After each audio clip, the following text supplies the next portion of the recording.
Hello, everybody, and welcome back to the Wild Beyond the Witchlight. I'm Victoria, your most whimsical DM, and we're gonna go to war tonight. And we're also gonna play D&D. But before we do that, we need to go through some announcements and a recap. So, Kristy, if you could be so kind as to kick us off on those announcements, please.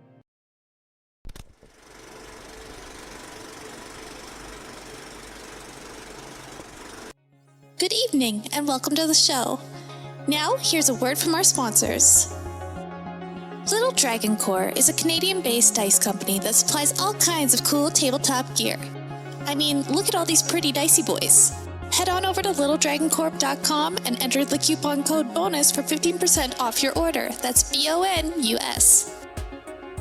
Cardboard Castle Games is a brick-and-mortar game store local to Evans, Georgia. They have a wide selection of tabletop gaming and other cool games like Magic the Gathering, Pokemon cards, and even Yu-Gi-Oh!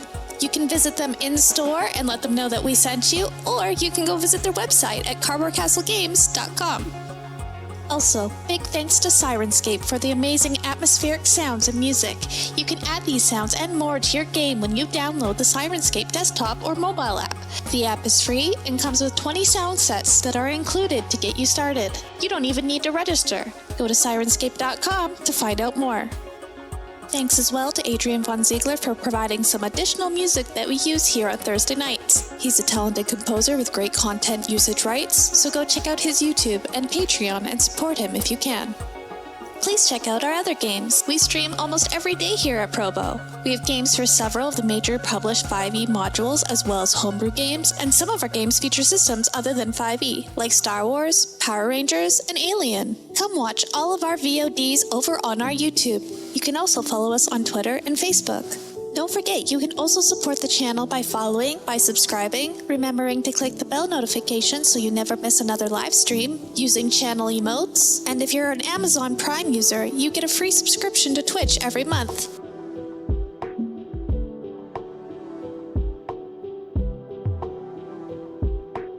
Thanks again to all of our sponsors for supporting Proficiency Bonus. And now, back to the show.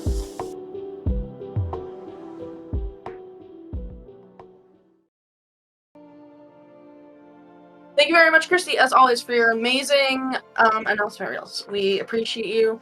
We love you. We're going to move on now to a recap from our resident recapper. Ink, take it away. All right, guys. So last time on Wild Beyond the Witchlight, we prepared for an assault on the last bastion of the Hourglass Coven here in Yan.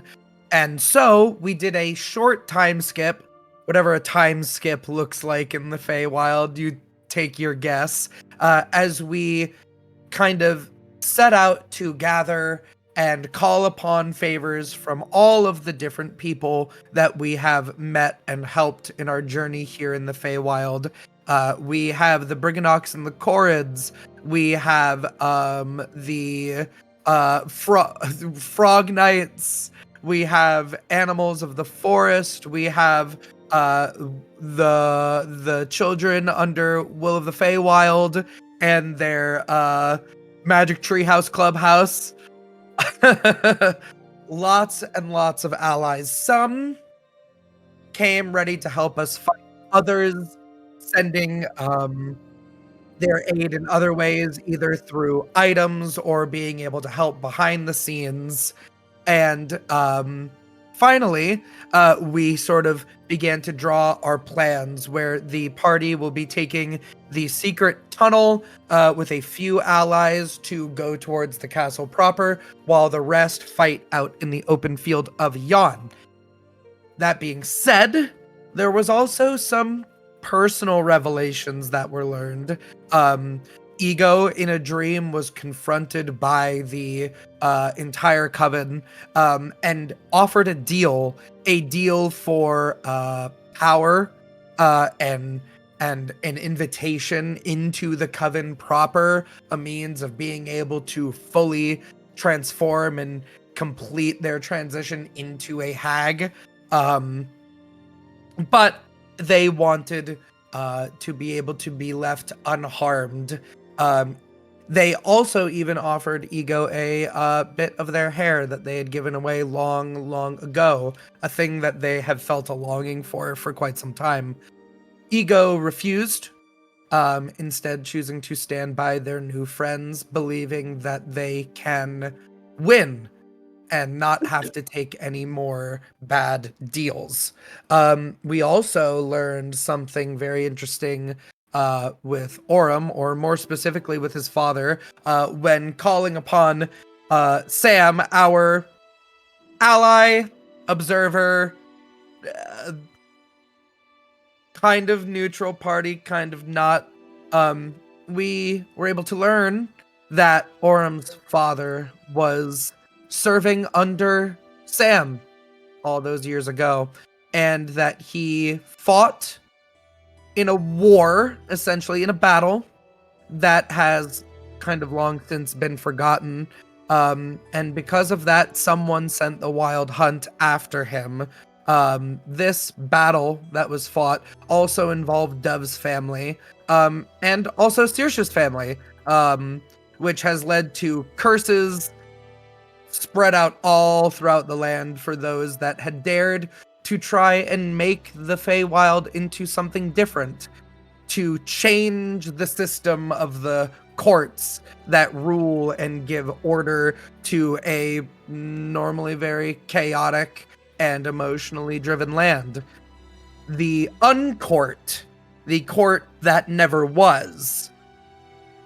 Some truths have been revealed of it, but that battle was in the past, and now we look to a battle here in the present, where we will try, hopefully succeed, to relinquish the Coven's hold on Prismere and return Zybilna to a place of power. We know the path to her castle, but we have to deal with some witches first. That was a hell of a recap. Oh my god. Tiny claps, tiny claps. Yes, so Kristy and Ink, as well as Graf, our resident Suncraft Whisperer / DJ, you may all take D6 Bardic Inspirations or a full player inspiration if your character has been made whole for your contributions to the stream. Thank you very much. Yeah, we're gonna just get right into it. So once you guys have solidified your battle plans and like you're ready to go, at that point, Sam probably pops back in not too long later after the hair-eating / like story becoming friends for information bargain happens. He comes back, this time with Saoirse in tone, is like, "Alright, I've had enough of her. You can have her back now." Oh. That's so rude, Sam. Welcome back. I thought you loved me. I do You love. lie this whole time? I absolutely adore you. That much is true. I am at the end of my rope. There's only so many ways that I can ask. And how are you going Or to deal with the tree if you can't even deal with me? Because I have a lot more time with the tree than I will with you. You're going to hopefully be very, very busy one day running a court, or asleep forever.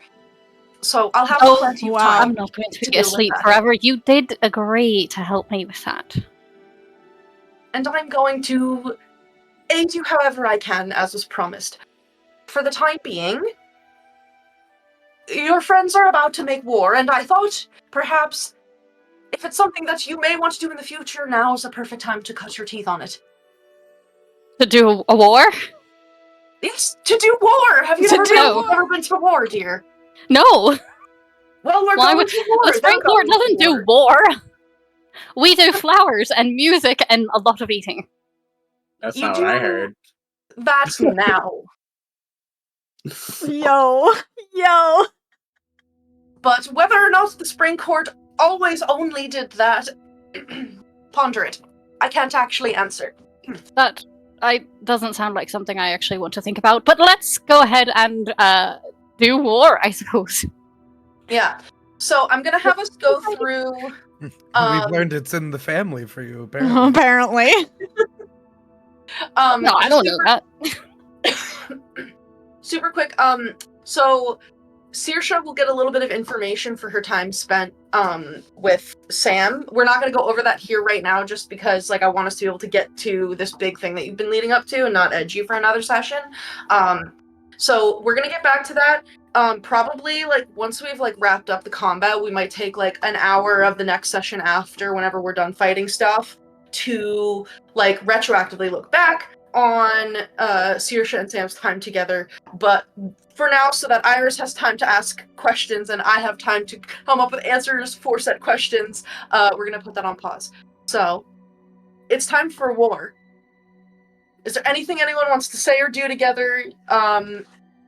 You have your battle plans, which I can go over, but for the time being, if there's anything that you guys want to say here together, just as a group, or do, now's the time. I will Right. say Saoirse has a little pot that she's carrying around with a bunch of dirt in it and the Uh-oh. tiniest little sapling. Oh. Aw. Aw. Ego tells the party about the dream that I had, where they offered me all of those things, and I tell them that I refused it, and that I destroyed their hag's eye in Oh, retaliation. forgot about that. So, but my hair is there, and I think that is the actual thing that I've been missing. Something, a part of myself that I gave away so long ago that I don't even remember. Mhm. So it's in there somewhere. Um, We'll get it back.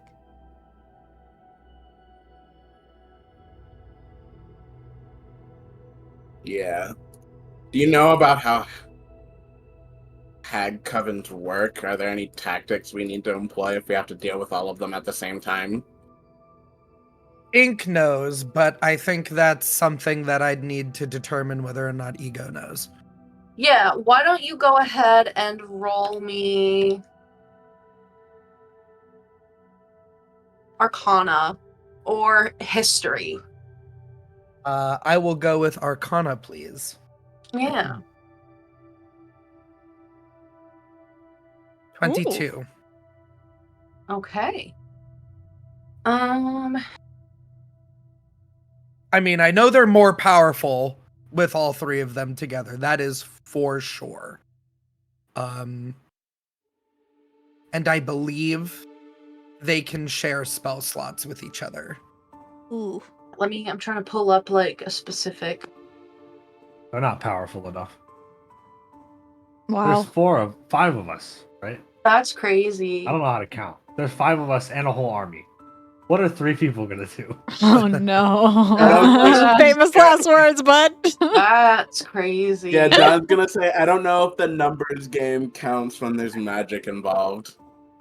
Yeah, Their because- magic is greatly enhanced because they are bound to each other. They are stronger together than obviously they all are individually, but they are even stronger than normally just fighting 3 people at once. It's Then, dangerous. if they're stronger together, we should break them apart. Oh, I thought you were going to say we should all combine our magics so that we are bound to one another and be more powerful that way. Use a friendship beam. Yeah, I yeah. Hold I mean, hands. Listen, I'm, we're gonna- Friendship coven. I'm sure there's a Our friendship. share. The friendship beam we can use is called focus one of them down, because if one of them dies, then the coven is no more, right? You need Right. So 3 hags to make a coven, who would we Or focus more. on first? or more. Probably Balvorna, right? She's the one with the biggest Hmm. weakness. I took her down Her pretty good last allergies. time, so I feel like we've Yeah. got a good chance. Her allergies makes her the weakest link, so she's the one we should go Yeah. after. Okay, that's fair. I was like, oh, that's really mean, but also fair. So for Go Ego, after the because one you with do have allergies. that is basically like the TLDR version. For like the added bit of context, Hags are very selfish. They fiercely cherish their independence above pretty much everything else, both from society, other people, and also other hags. But also there's like a conflicting energy there. Hags also are very aware that they need, other hags are their kindred spirits.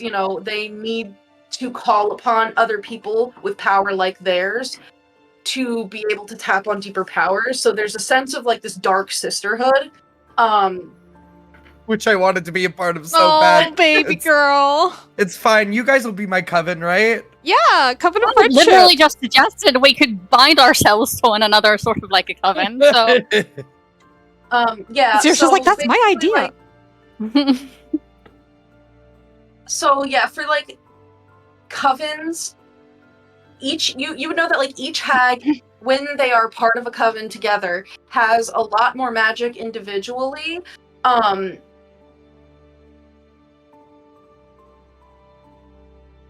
But they also have this power that exists beyond just Yeah. any one person, which is basically what you were saying. They as three can tap into something a lot deeper and a lot more powerful and a lot scarier. Right.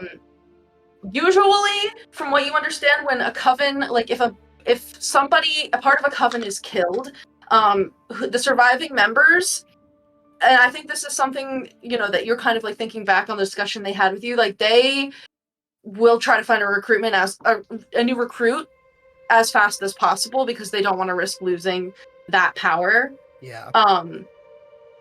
Normally, that is a whole process. You have to go find somebody who is willing to learn certain dark things and do certain dark acts to then turn them into a hexblood.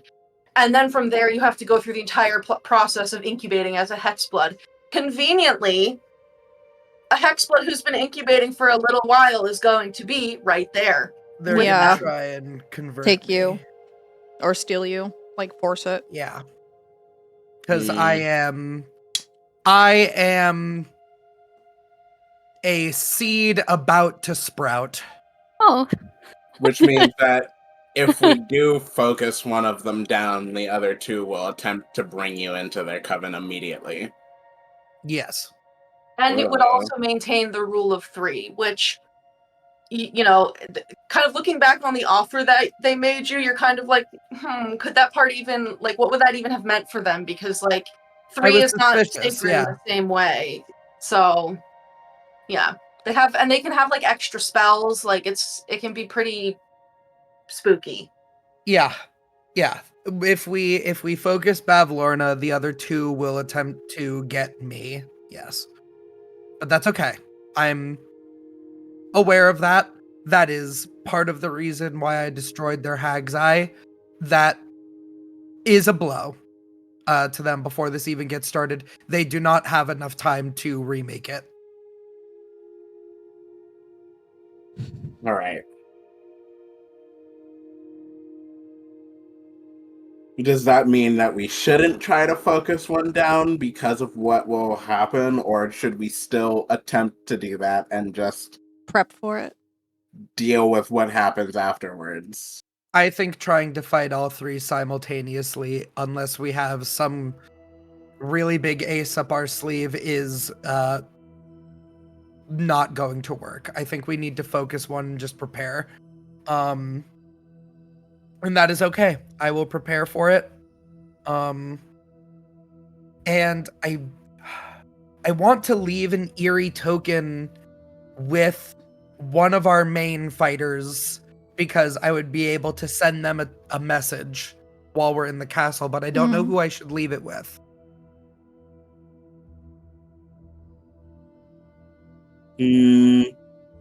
Somebody strong. Because just in case, we need to make sure that even late into the battle, they'll still be there to communicate with. Maybe Molliver? I was just thinking Molliver. So you're gonna give Molliver an eerie token? I'm sure they'll love that. It will be one of my molar teeth. Ooh.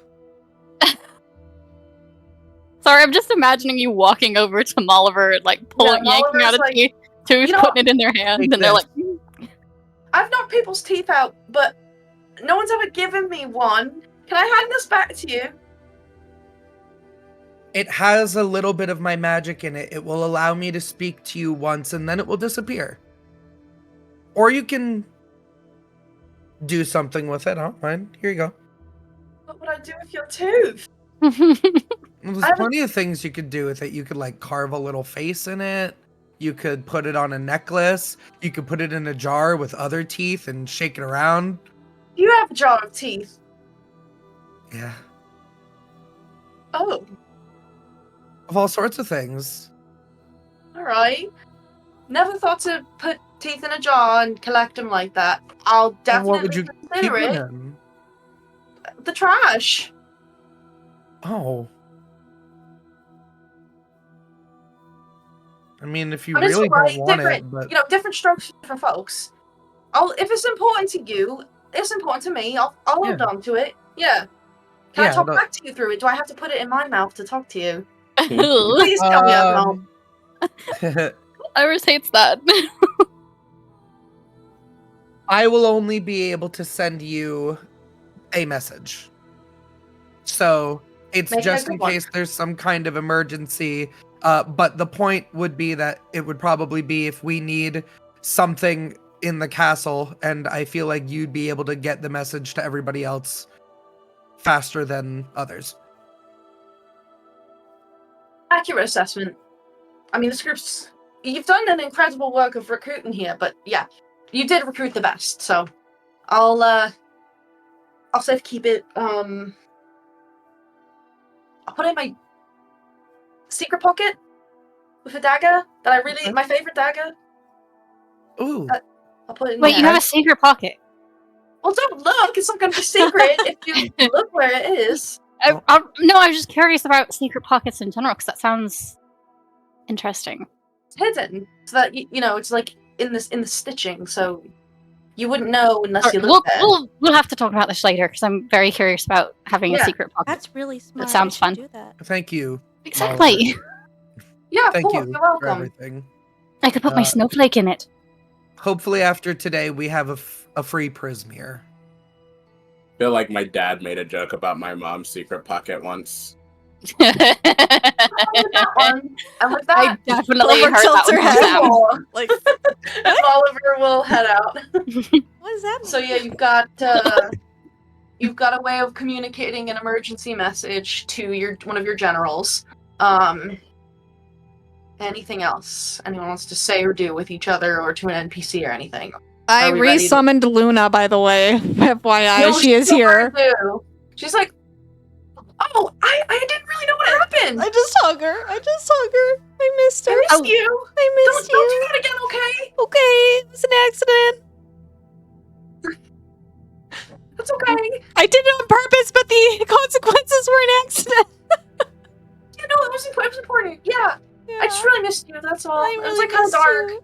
Oh, I'm sorry. Just No, stay wait, close should I- to me. She gives you like little licks on your face. I'm a baby bug. Right. Alrighty. Yeah, We ready to go to war? I think Nope. so. Wait, What? who is not I'm ready. fighting? Okay, so the plan that I have, so not fighting is going to be a lot of the people from the inn at the end of the road. So like Sue Okay. and a lot Can of the I- patrons from in there are going to be like doing support and like healing stuff. Can I leave my tree with Sue? Because I think Saoirse doesn't want to be carrying it into battle. Yeah, she is totally fine with doing that. Okay. And yeah, she's like she's like a kitchen witch, so Yeah, you feel that's what I was like. she's in Sue's good perfect. hands. Don't do anything with it, but just make sure it like stays here. Of course, honey. I got your back. Nothing's gonna happen to this tree so long as old Sue's looking after it. Okay. So yeah, we can speed right ahead to the assault on Motherhorn if you would like. Yeah. Yeah. Jamie's giving two big thumbs. Wait, Oh, Victoria, do I have my snowflake? Did he already get it for me? Or is he that has later? He has to go get that for you. Okay. Oh boy.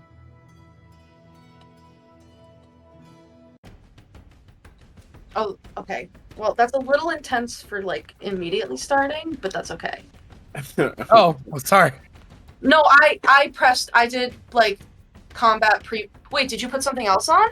Oh no, I was just apologizing for whoever needed to be apologized for. No, I did it. It was me. I did it because I wanted to switch it to pre-battle.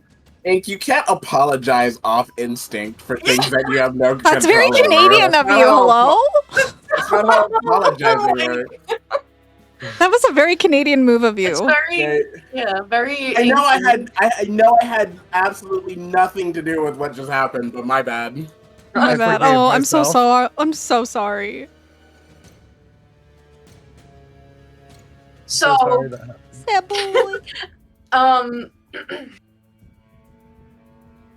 From where the group of you and your army that you have assembled approaches, this, the sky above you is stormy, roiling with dark clouds and flashing with thunder and lightning. Not thunder and lightning. And you can see as those like strange metallic like posts, these massive lightning rods all throughout Yon, stand behind you. This lightning like cracks down onto one and then will arc through to the others until finally it actually strikes the castle of Motherhorn itself. There, as you're about to take the field of battle, and the group of you are going to go through. You're going through like the path, but for like the atmospheric side of it, because it would be wrong to not like give you the word picture of the army, what they're seeing. Looming above is an ominous gray citadel hewn out of the mountaintop. The path that leads up to it is winding and precipitous. Wind swirls around its towers, and ravens cluster and caw in its granite nooks.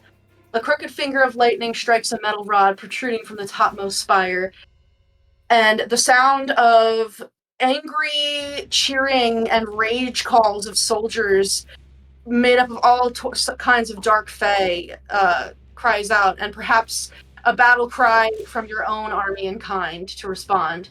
And this sound echoes over the Citadel's battlements. The outcome of the battle that your people have with this cluster of, as the party does not know, is shadows, darklings and darkling elders, hordes of shambling mounds. There are tin soldiers, like the ones that you saw in the forests of Thither. A variety of tiny green little lornlings zipping through the battlefield, red caps, and just all sorts of like dark creatures taking this field.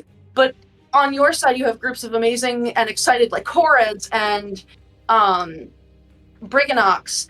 Overhead, a troop of Periton mummers they're carrying Briganox that are like dropping rocks down onto this battle, and just like this epic fight ensues. But for the group of you who are not a part of that battle, you are instead infiltrating through this secret tunnel that the Briganox have provided for you. And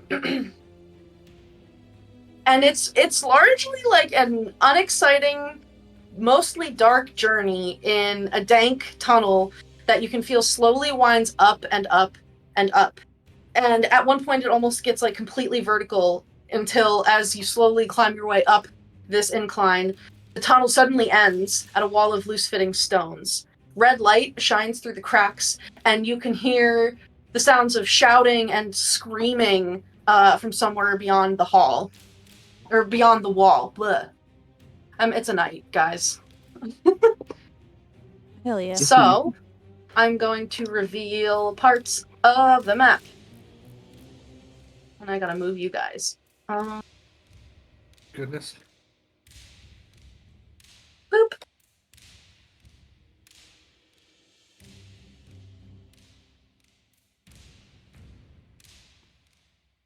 So you guys are way down here at the bottom in this little tunnel. Okay. I think I need to bring Dawn. Yeah, I don't need this Oh. anymore. I'm dead. Oh, there. Wait. Oh, there. All right. Okay. I'll be the head of the group with my Okay. shield up. Okay. And are you trying to get into the castle quietly, or are you just like bashing through? You're like basically behind this stone wall that like has some holes and gaps in it that you can see. So you think you could move them? You think you could hit them? I'll try to move them because, just because there's a whole big war coming out doesn't mean that I can't move a little bit discreetly and maybe get the jump on someone. Okay. Yeah, so it's gonna take you time to do that. But you definitely can. To move enough bricks to get a 3-foot square opening for you guys to be able to squeeze through, that's probably gonna take you like 5-10 minutes. Are you okay with taking that kind of time? Do you guys want me to move faster? Because I don't mind. I just figured some of you might prefer moving more stealthily. Because I have big armor. I'm clanking around anyway. The fighting's gonna go on for a bit, and it would be nice to not get into a fight in this tunnel. Right. So I would say just see how easily you can move them. And if it feels like we hear something on the other side, we'll go for it. Right, yeah, then I will be moving it slowly over the course of 5-10 minutes. Thanks for all the Yeah. chat rewards, fam. Oh my gosh. Chat rewards. Mhm. Oh yeah, you we guys we need to use those. Yeah, okay, if someone could write down in the chat rewards. Oh, I've got it on Oh. the screen. Perfect, okay. Oh man. Is that Michael in the chat? Michael, I'm so nervous. Here we go. Yeah. You can move those stones and you will reveal this room.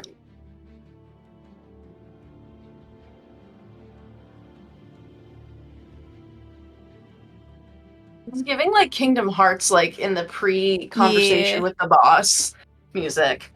So as you enter you kind of like peer out from the tunnel and you can see that crates of props are stacked in this chamber alongside wooden backdrops draped in cobwebs. You can see that there's this 8-foot diameter circular wooden disc painted to look like a smiling moon leaning against one wall. From a cluttered corner, a raspy voice says, "Psst, over here!" Glancing in that direction, you see a wooden marionette carved and painted to look like a human skeleton, but it appears to be tangled in its own strings. "I seem to have gotten myself in a wee fix." You're muted, Graf. He makes a face. And will definitely point his sword at it, but as he walks into the main room, before he judges how to engage, he'll let everyone else climb through. And he'll definitely also point out the moon plate. Yeah, for sure you can do that.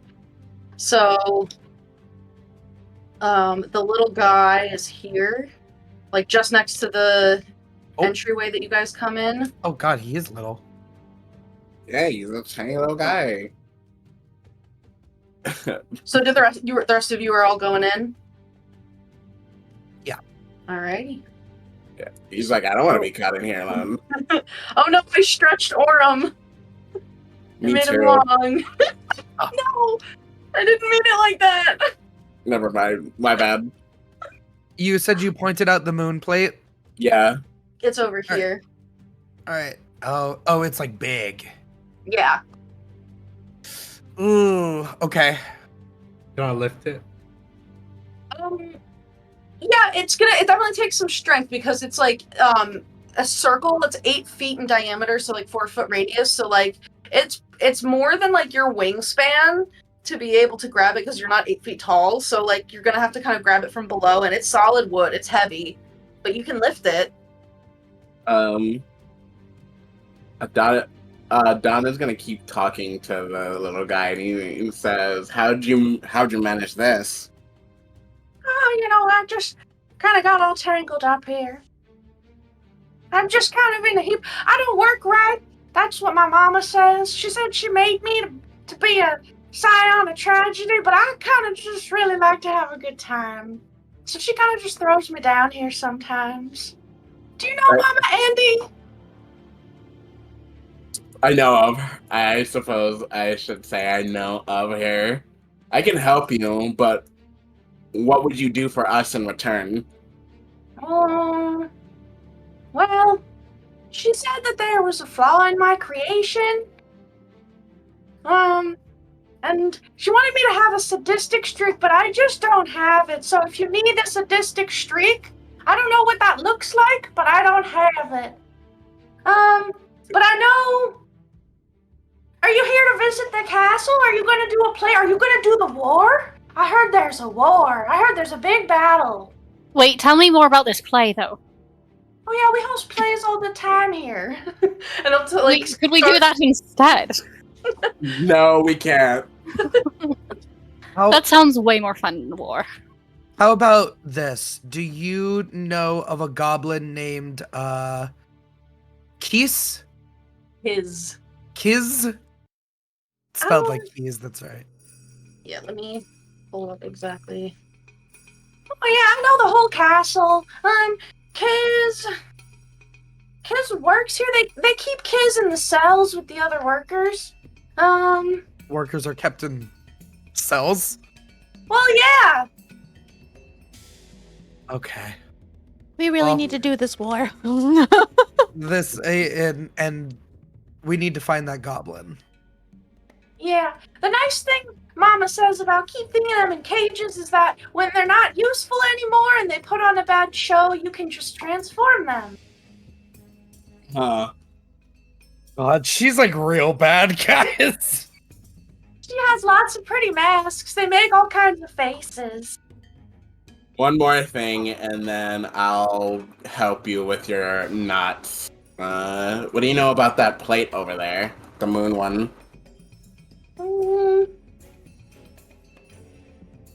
Well, Motherhorn has a really poorly kept secret, and it's also Mama Envy's secret. She's real scared of eclipses, and every time we do eclipses or anytime we do a play, Mama says we can't have the sun and the moon together. Find a sun. If we can find a sun and have the sun eclipse this plate. We still need to She move also likes to write invisible notes in her library. Moving it is gonna be a bit of an issue. I figured it out. We can just roll it. I mean, we could. I can reduce it, but not for very long. Also, how do you? Is there like a phrase to be able to read the invisible notes? Well, I think you just have to know where they are. But some of the books with the frogs, you have to make sure that you kiss them first, or else it'll make you really sick. Yeah, that makes sense. Oh no, not kissing. The spiders told me about that. They told me about the goblin, and they told me to, like, look out for those masks, because there's like, right. Yeah. Yeah. So the invisible note, she said no one could find it unless she died, which is not ever gonna happen as long as there's not an eclipse, is what she said. So she keeps the invisible paper in her library, but it's invisible until she's not alive. Okay. Noted. Thanks. Hey, random doll. Break a leg. What's your name? Break a leg. Break a leg. Hi, break a leg. Do you know what her dress is made of? Oh, she's got a really fancy dress. It's all big and made out of lots of layers, and she actually has a whole little stage in there. And when she goes to see into the future, she can act out people's future on the little stage in her dress. Is it like metal or wood? I think it's like fabric and leather. There might be some like metal or maybe a bone for buttons. But it's It's a lot of like string and wood and for the dolls and leather and lacy bits.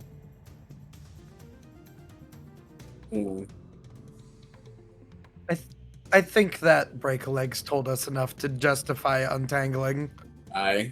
It'd be real nice. I'd like to walk again. I'll start untangling him. Okay, If I look over the Oh. plate, if I look over the plate though, Mm-hmm. how fragile does it look? Like, what does it look to be made out of? Wood, I think. So it between you and Aurum, you're able to kind of figure out it weighs about 50 pounds. Oh. And it's made out of solid wood. It has a small iron ring screwed into the top so that it could be like hung from Lifted. some kind of a hook. Yeah, it's like it's a big sign. It's a big wooden cutout to like be able to on a stage like be raised and lowered on a line. Give me a sleight of hand check. Somebody else also give me a history check. I'll go for the history if someone else has the sleight of hand. The sleight of hand would be whoever wants to untangle Break-a-Leg. I'm not very good at. I have a sleight of plus hand, 3 if I don't know who's got. I I'm have a technically +0. I think I'm technically the best at both. Which would you like me to do? You can do both. You can do whatever. Sorry. I'll do the history. Clover, how about you untangle? Okay, I'll Okay. try. All right. So sleight of hand for the untangling. History for something else. Oh, not 15 good. history. So one thing that you would remember with that history check, because this is an easy one, it's mainly just for like recall of information. So you met one of the two Selenelian twins. You met Gleam. Gleam is the moon twin who had the moon shadow that was on the swan ride. Glister is the sun mask, and Glister is in Motherhorn somewhere. And They Gleam, can before be you in guys the left, clips. was like, They please could help be- her. Yeah, they could be the eclipse. They can be in eclipse because they're dancers. They can perform, and one can. Be the sun in and front of the other. Yeah. And yeah, and so Okay. like Endlin made Gleam leave because she didn't want the two of them together because of the masks. And- We've got a couple different eclipses. So Gleam is Yeah. in the inn right now, right? Yes. Okay. Gleam is the moon twin, but Glister, the sun twin, we is haven't somewhere here. found her yet. Yeah. Okay, I have my yeah. one-time message to True. Molliver, who can tell Sue. Possibly can send a message to Sue. Yeah, but I think we should hold on it for now because it seems like if we have multiple different ways of causing an eclipse, like if we can find a sun plate or something similar somewhere else in here, right? If That is a different way. if you don't want to do that, I may also be able to contact Sue via my tree. Oh. Okay. What's up? Uh, Lauren? Or What's stopping us from just drawing a moon or a sun on a piece of paper and nothing. Nothing. We got options. There's an option. It's just not guaranteed it's going to work. We can try a bunch of different things, but sometimes there's like very specific things that have to happen in order for a eclipse. like it has to happen a certain way in order for it to count. Sometimes. Yeah. And if we show our hand too early, they'll know what we're planning. So if we do something and it doesn't work, they'll be prepared for the next attempt. Also, I rolled an 11 for sleight of hand. I rolled like shit. It's taken a while. Okay. You're like, you're like untangling jewelry. Oh no. Oh no.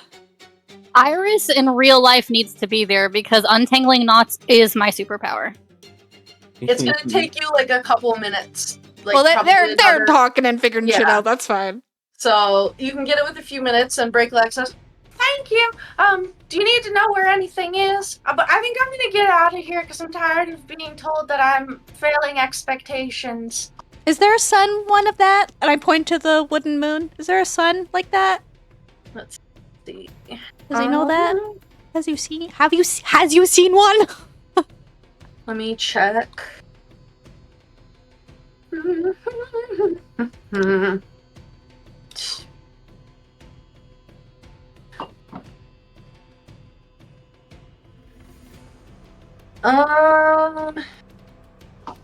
Actually, where is the sun piece in here? That's like a really good question.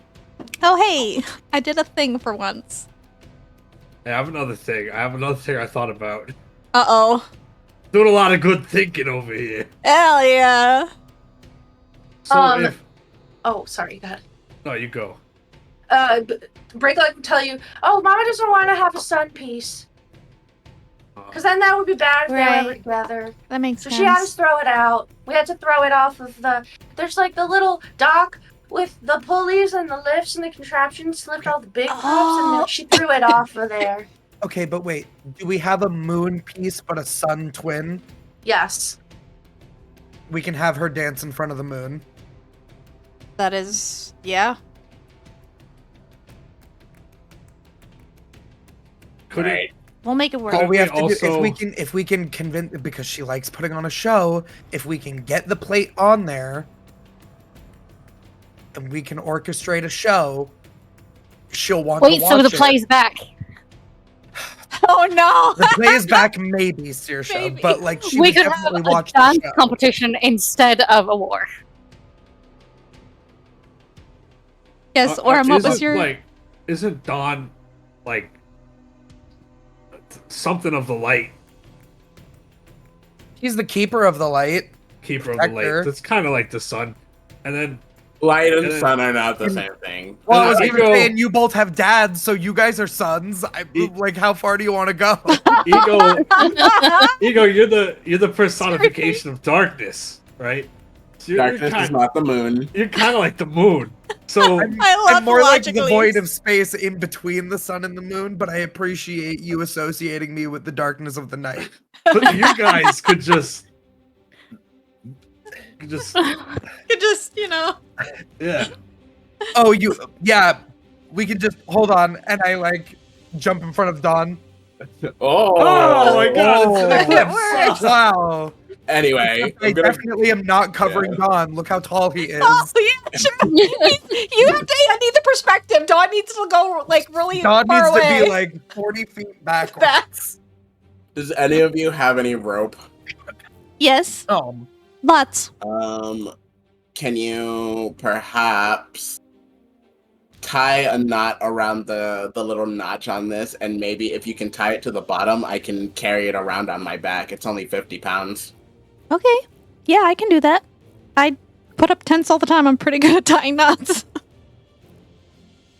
I will use a piece from my tent package thing Okay.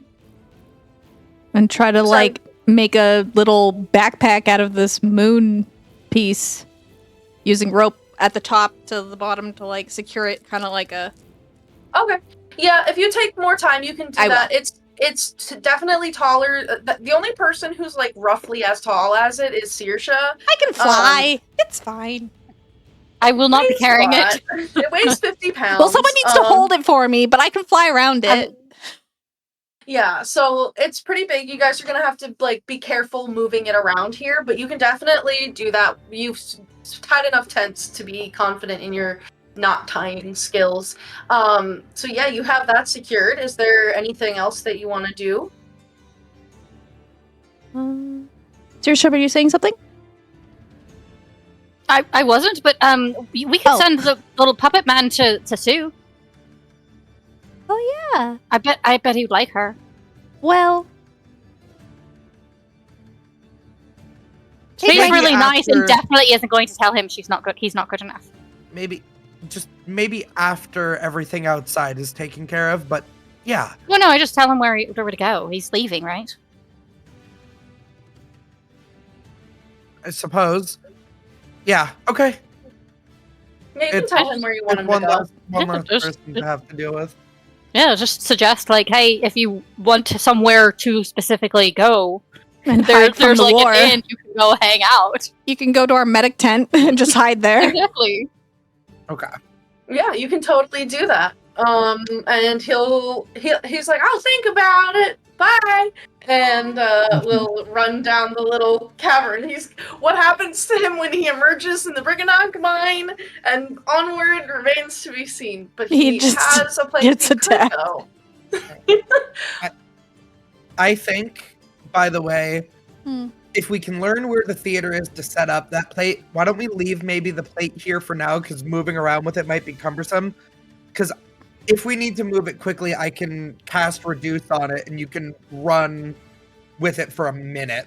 It'll like make it half as big and weigh like much less. Yeah, I can definitely carry it without being over encumbered right now because I'm carrying 100 pounds of stuff and I can carry 270. Holy shit. So he's fine with it right now, but maneuvering around smaller spaces will probably be a little bit difficult. I mean, do you want to roll it around with us for a bit? Like get it closer to where we need it to be, and then maybe put it down if things pop off. You can always just, if combat starts, lean it against a wall or drop it on the floor. Right? Yeah. Probably. Yeah. Yeah, I'd I say got backup. I can also lift it. So You get a free object interaction like on True. a turn. So if you wanted to just I say just take drop it. Just take you it. can just drop it. Guys, Yeah. Yeah. guys, Yeah. Tensors No, floating. No. It's floating Why disc. did I know? Yeah. We can just put it on Tensor's floating disc, and I can just pull it behind us, and everyone's got Right. for free. Hell yeah! Mm, You can make a tensor floating disc if go you'd like. for it. All right. That spell, Do man. we want to spend another 10 minutes for me to ritual cast, or do you want me to just burn a first level spell slot? do whatever you Do whatever you need to I do. want to ask because it's gonna bother me if I don't ask. Is there Sure. anything significant about this red light? Oh. About Yeah, the little like red torch. it's just a torch. That's just like. You got excited. I thought it was like a would you like to inspect it? Yeah. Okay, roll an investigation check.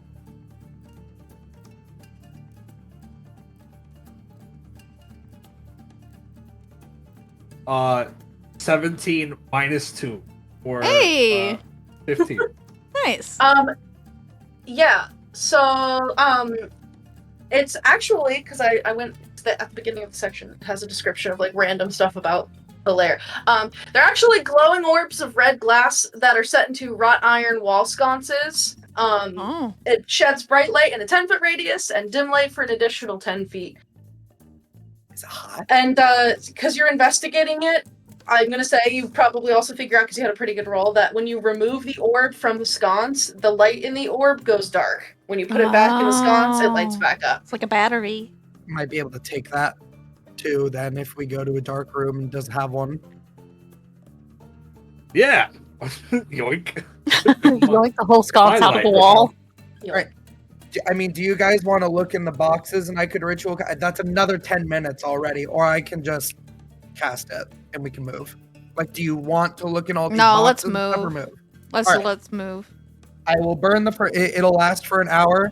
I'm just gonna tell Dawn and Aurum to kind of lay it down on top of my disc, on the middle to balance it, Yeah, for sure. Perfect. and I'll cast immediately. Tensor's floating disc. Let's go.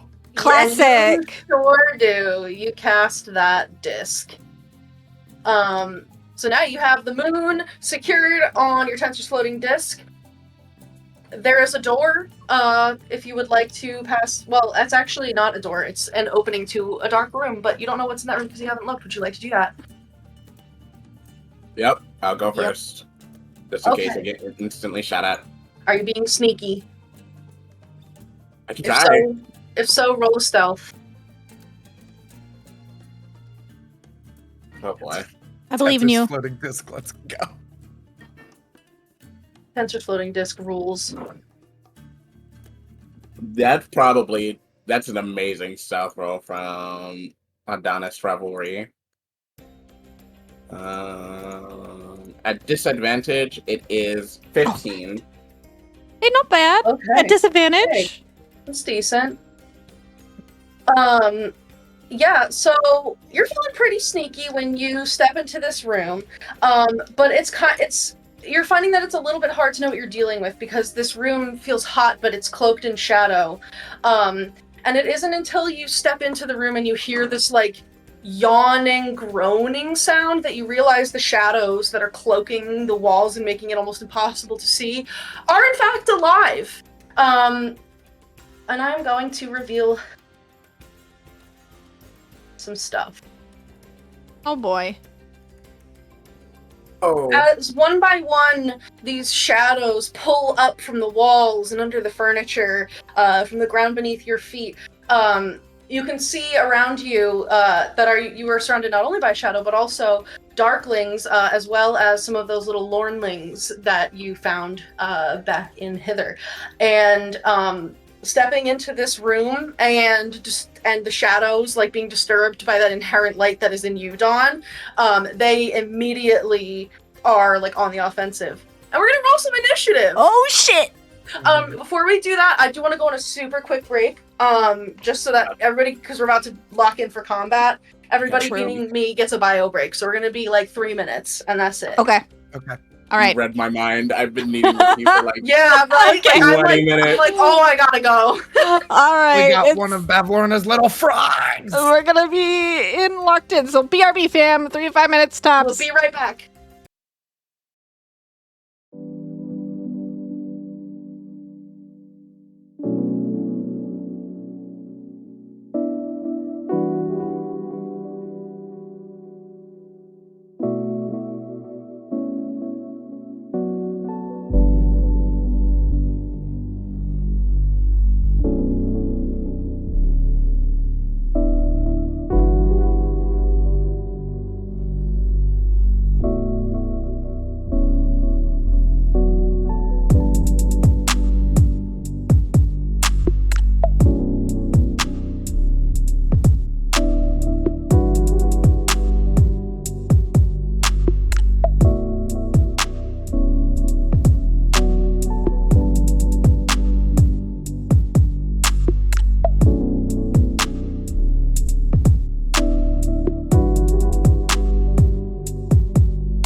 Welcome back.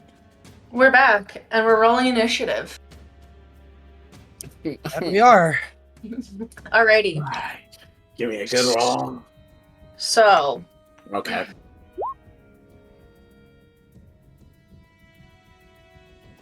25 to 20. 20 to 15. 15, but actually... Yeah, I'm gonna keep it at 15. You said you got 15? Yeah, I was gonna do something to add to it, but no, I'm just gonna keep it at 15. Okay. Anyone else in 20 to 15? 15 to 10. 12. 13. Okay. 13 for Aurum. 12 Yeah. for Ego. Yep. Okay. 10 to 5. 6. Oh, 8. gone. Alrighty. 6. Saoirse really wants to be doing a dance battle instead. Saoirse with an 8 and Dawn with a 6. Mm-hmm. Okay, Clover, Aurum, Ego, Saoirse, Dawn. Okay. So first up, the Darklings spring into action against the group of you all. No. Ahahaha. Nar, and they are going to stab you guys. Potentially. They're going to try to stab you guys. Where's... There. Okay. So... Darkling number 1... I mean, they see Dawn, they're going for Dawn. No. 2...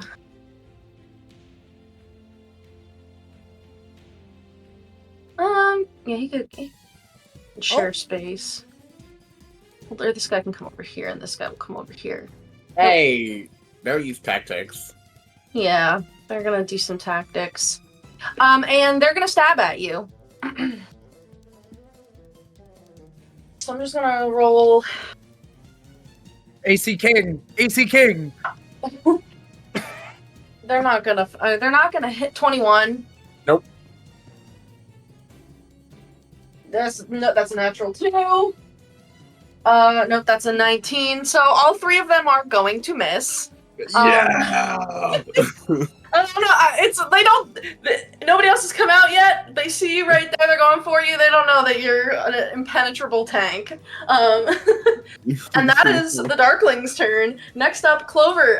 You can see that the shadows in this room that Dawn has stepped into very quickly, like, separated and then apparated into these like shadow beings, almost like the shadow goblins that had followed you guys, but these are like all different sizes. And within those shadows were some darklings and little lornlings, and like they are just like going to Dawn like flies on crap. Oh boy. Okay. By the way, thank you, Bottle of Zen, for the D8. Yay.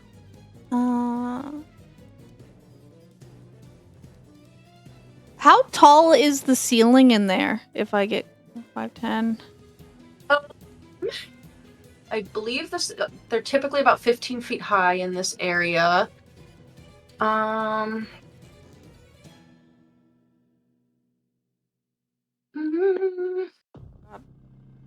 Yeah, they're 15 feet high. Okay.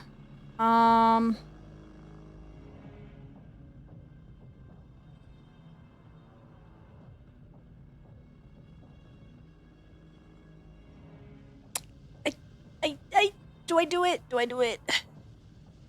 Gotta do something.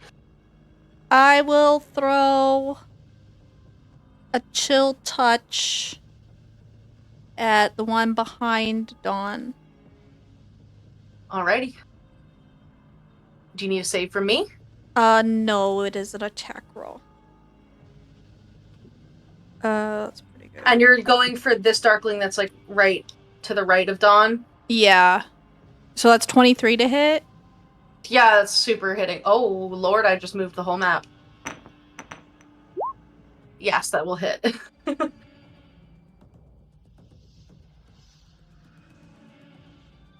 It's necrotic damage. Can't regain hit points until the start of my next turn.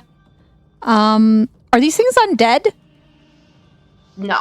Well, Okay. I mean, you haven't checked, but you've seen Darklings before, and you're pretty sure they're Fae. Okay. So then nothing else happens.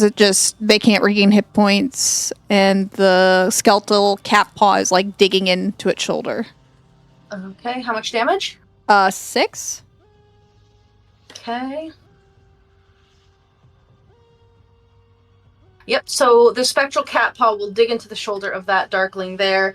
Definitely looking hurt, but does not kill him outright. Okay. How tall are these things? Darklings, they're small, so they're about the same size as you. All right, I'm gonna risk it for the biscuit, and I'm gonna go up and fly up. I'm probably gonna get an attack of opportunity from this guy as I fly up through the door or the opening. Yeah, he's gonna try to stab you.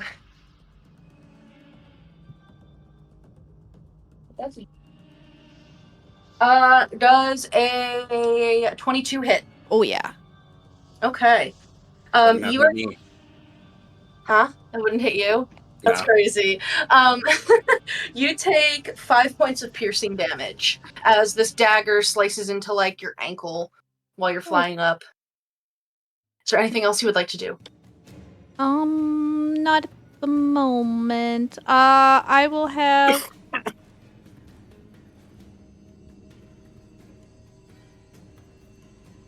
I'll have Luna kind of like.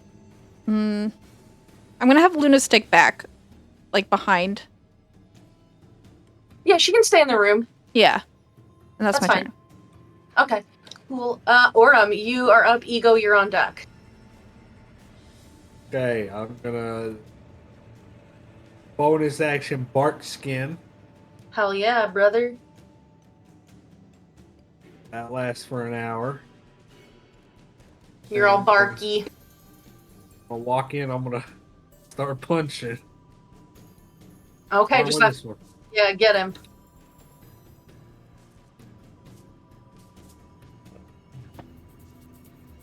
All right, that's pretty good.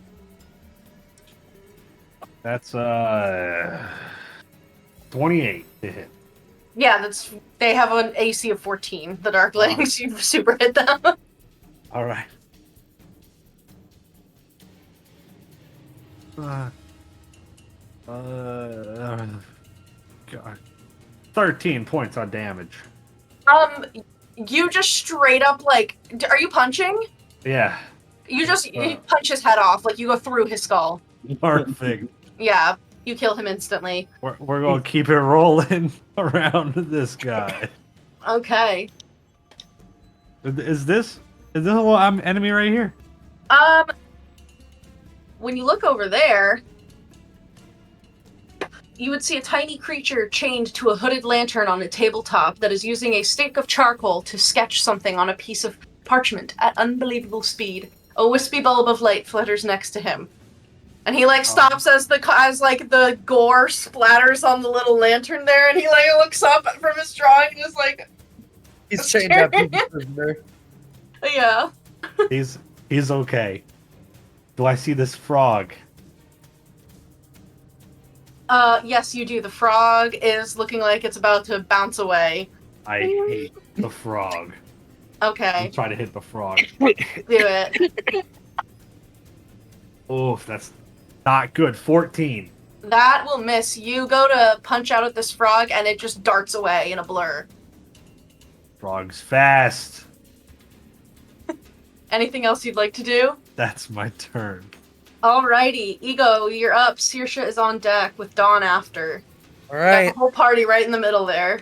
Yeah. Bonus action, activate a blade songs. I draw my rapier. And Okay. increases my AC and my movement speed to 40. Improving. So let's see. It's the big squares, right? It's 5. It is 5, not the actual measurement. Yeah, the Hold on, let me see if they put. Sometimes they put a scale. 20. No, the big squares are 5. Yeah. Nope, Okay. 1 square is 10 foot. I'm sorry. Oh.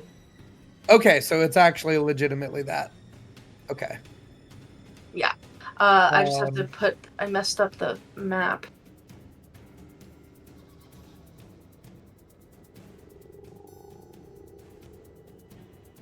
There we go. All right. That's okay. So I can run here with my 40 feet since I'm faster. Okay. And I am going to go for a stab on that darkling. Do it. But as I rear back, gonna bring the blade back, and it's going to ignite with green flame, because I'm actually going to cast green flame blade. blade. Yeah. Do it. We love a good green flame blade. Such a Alrighty, mouthful. alrighty. Noble Thorn of the Frog Knights. It's a 13. So you stab out, and this green flame like flashes out on your blade, but this darkling is actually pretty limber and just darts out of the way. You just missed. Oopie. I should have added my d6 to it. Say what me. I have an extra attack because I'm level 6. It's just a regular one. One of my attacks can be replaced with a cantrip, but this one's just a regular stab. Do it. A dirty Hey! 20. That's gonna hit. And that's going to be 11 piercing damage. Yeah, so you get that darkling pretty good. Like, you feel the blade slides between the ribs, and though it wasn't like between the like 5th and 6th ribs where like the heart is, you're like, I got a lung. This bastard doesn't have a lung now. And you can hear this like gasp of air as your blade pulls out. Bam. Yeah. I pull my blade out. I know I can't technically actually do it, but I have like my wand in one hand and my rapier in the other. I just use my wand and I just press the digitation, the blood onto the ground. Yeah, and like as you're there like face to face with this being, you can see that it has this like gnarled face that's completely cloaked in shadow with these like shining beady eyes, and it just like hisses and growls at you, and you can see these like gnarled mangled teeth in its like crooked jaws. It just tries to intimidate you with the last little bit of strength it has left. Is there anything else you would like to do?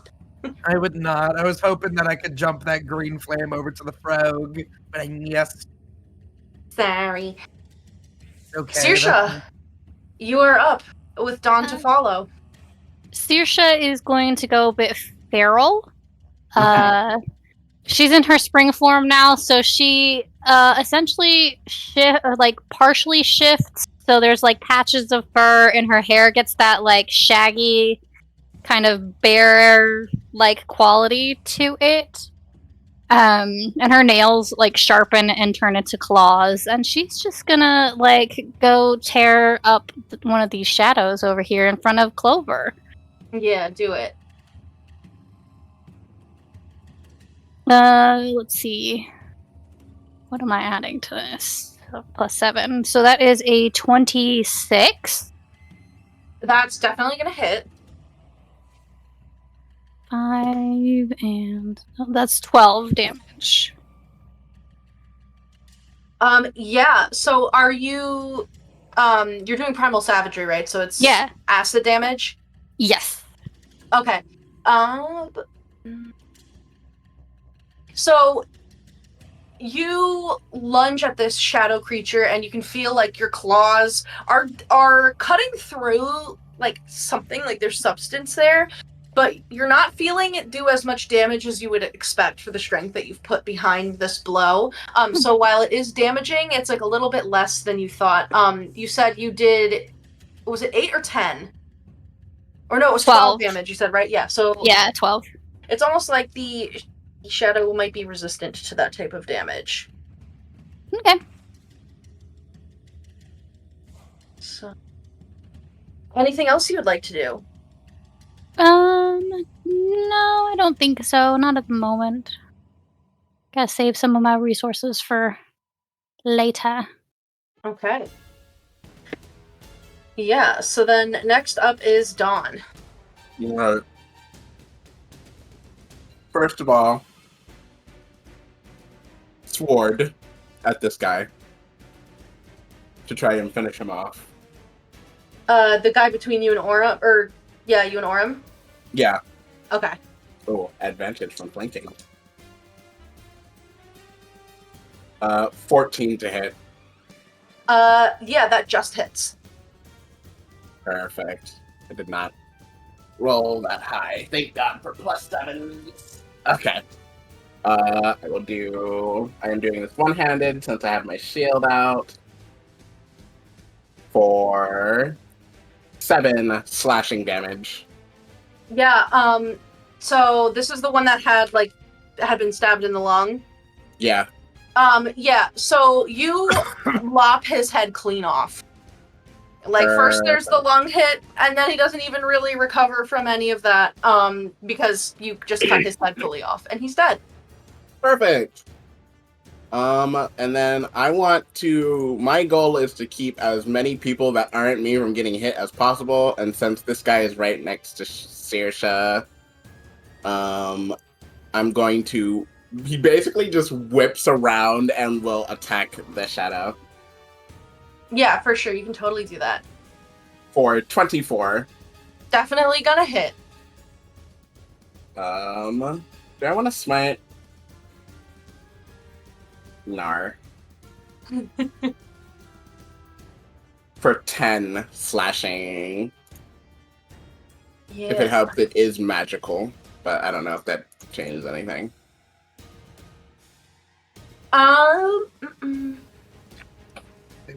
We can get HP back easier on a short rest than we can get our spell slot. Well, the warlock is fine. But... The warlock's fine. You said 10 damage? Yeah. Yeah, so you just arc around after cutting the head off of that darkling, and you slice directly through the shadow and cleave it clean in two. That Perfect. one is also dead. And But then now there's 2 shadows. Up here. I think killing shadows is definitely in line for your oath. And that will be my turn. Alrighty. So next up, the Lornlings. Let's see. This Lornling right here is going to pull out this tiny little shiv that's made out of a piece of bark with some rusty metal lashed to the end with a bit of reed. Oh boy. And is just gonna start wildly stabbing at lightning speed all around. So this is going to hit Aurum, Dawn, and then I'm gonna do, if it's evens, then Dawn takes the second hit. And it was a natural 20, so Dawn takes the second hit as well. Not that this thing's gonna hit him because he's a tin can. Okay, so Aurum, against you. Why can't I roll like this again? Does a 26 hit? You take 8 points of piercing damage. Stupid frog.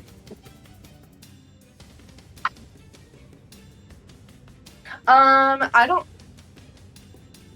Does 22 hit Dawn? No. So the first one's gonna miss. The second one, hold on, let me look if I have any DM stuff in here. Why do it hit me so bad? Because I just want to feel a sense of success against you in combat one time. Do I have any little rerolls or anything? You don't need them. You have 4. I have 4 yeah. DM Look at this. Look at stream. It'll show you your count. I'm using one. I'm using one of those. Okay, I'll take it. I'll take it away. Okay. We have to. Wait, this one actually might do it. 24. Does a 24 hit?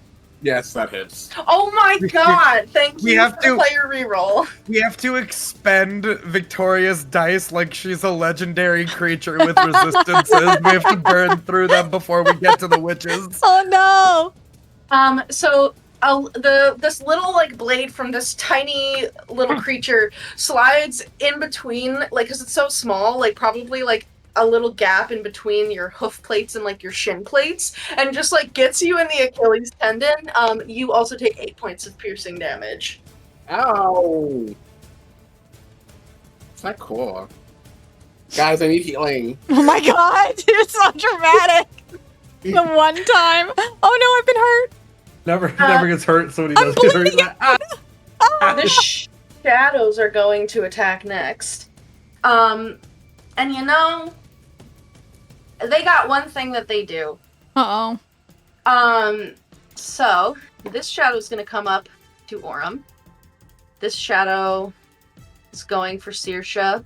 This shadow is going to slide up the wall and come down from the ceiling onto you, Clover. Damn it. So, Aurum, Saoirse, Clover. Mhm. I need. Oh, it's a to hit. It's a. There will be a save if they hit you. Aurum does a 15 hit. Oh. No, damn it. Natural 1 against Saoirse. Oh, that's the only way you don't hit me. My AC is 12. Does a 15 hit Clover? Just misses. Oh my god. Okay. We dodged him. Oh, she can Well, use... Oh no. Shucks. So all of the shadows just like eat shit, I guess, and die. So that's their turn. That they want to eat you guys. So No. Haha. no. All right. That'll bring us up to the top of the round, and on initiative count 20, emerging from the shadows over here. Oh my god.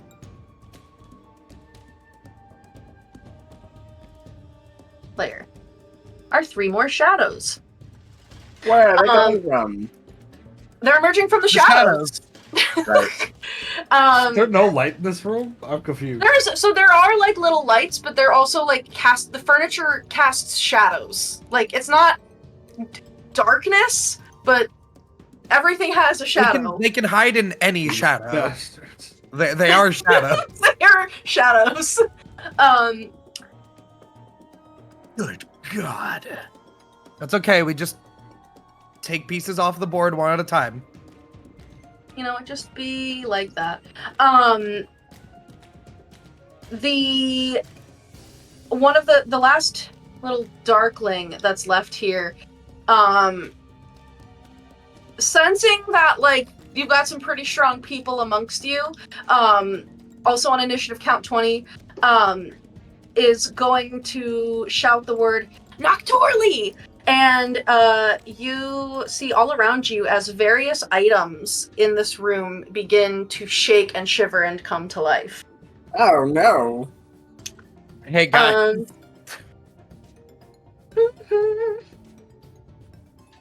So, Don't do that.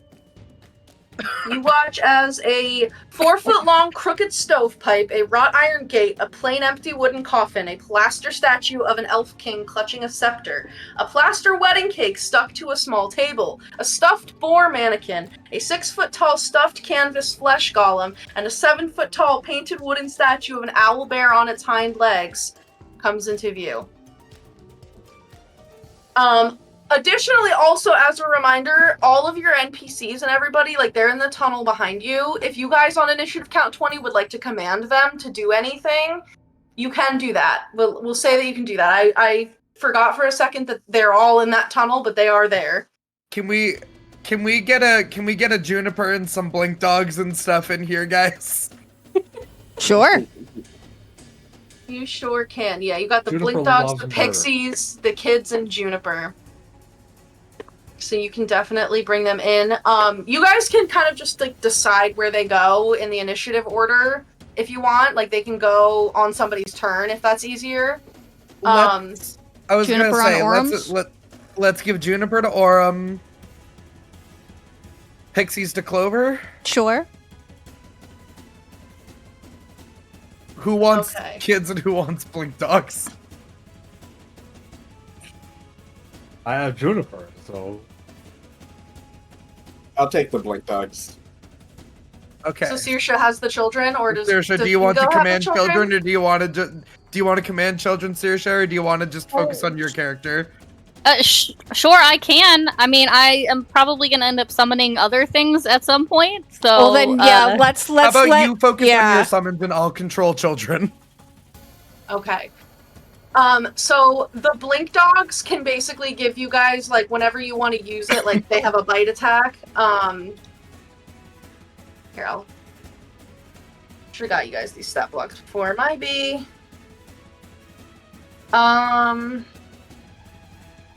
So there's blink dogs. Get some pixies.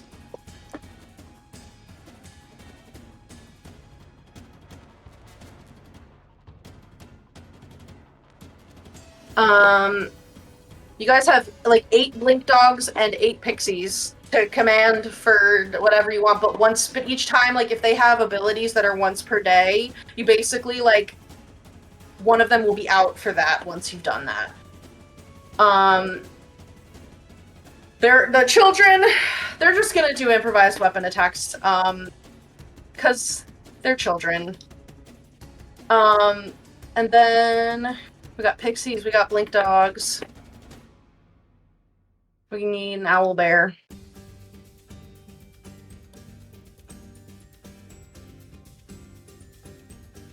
Take a screenshot.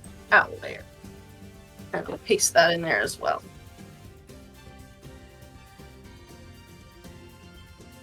There. Okay. Oops. Okay. Yeah, so there are those. So on initiative count 20, like, if you guys want to, like, basically we can add them in. I'm not going to put tokens down for them, but if you just want to, like, tell me, well, I have some tokens that I can get for them. I don't know if we're going to need it for, like, this one, but if a bigger battle comes, we can also do them there. So they will all start just pouring out into this, like, room behind you guys. And token. Elf King statue. Stuffed golem. Get over here, you.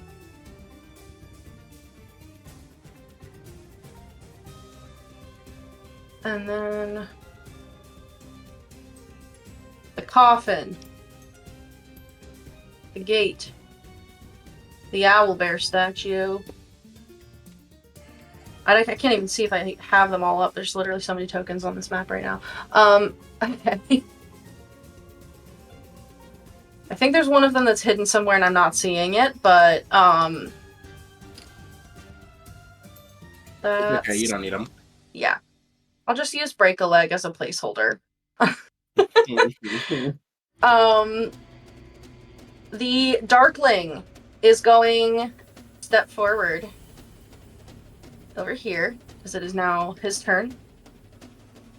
And I think he's seeing Ego there is gonna stab at you because on one side it's a tin can man and on the other it's like a giant feral lady. So he's gonna try to stab at you with his dagger. Natural 20. Thank you. Damn. I don't know if I want to silvery barbs him. I say go for it. I think taking natural 20s early is kind of bad, yeah. And if you need to start rest, you still have the ability to get some spell slots back. I will silvery barbs him then to give you disadvantage, and then I will give Aurum advantage. Nice. Does a 16 hit? That will then be a miss. So I okay. Twist the fates. Yeah, you're able to call upon dark and eldritch magics here to change your fate. If you had the chance to change your fate, would you? Would you? All right, that's my reaction and that a second first level spell. Okay.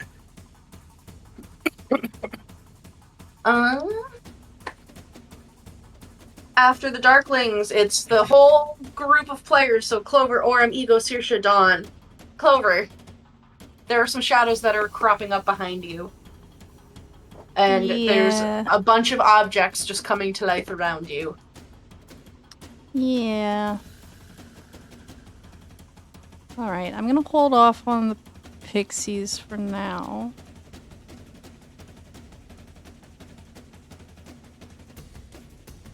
And there's a shadow, like, right beside me, right? There's a shadow, like, on the ceiling that is attacking above me. you from, like, basically, yeah, because if you flew up, he just slid along the wall and then came over to attack. Okay, well, he's too close for me to do anything, really. So I'm gonna throw a chill touch at the little guy, this guy. The Lornling, yeah, go for it.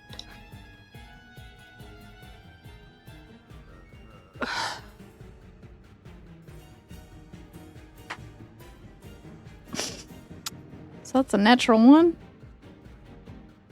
Yeah, this Lornling is incredibly fast, and unfortunately, like, your cat's paw just, like, phases into the ground, excuse me, beneath your feet, as this little froggy guy just jumps right out of the way of it. You know what? Maybe I will use a pixie on my turn. Because that fucking sucked.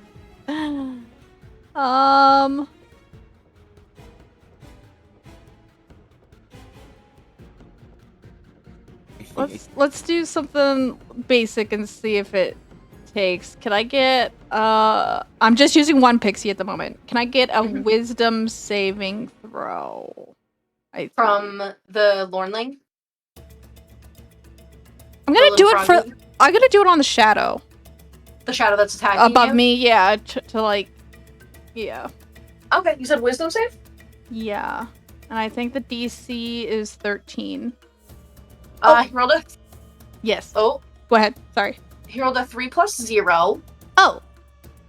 Okay, well, it's confused now. Okay, so... I will... It's a D10 behavior, I believe. I will put this in the chat for you.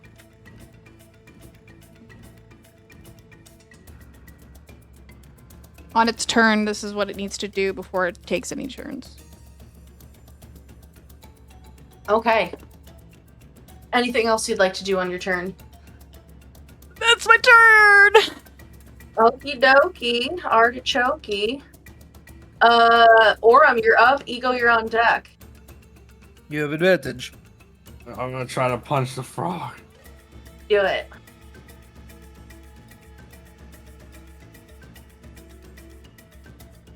$24. That will hit.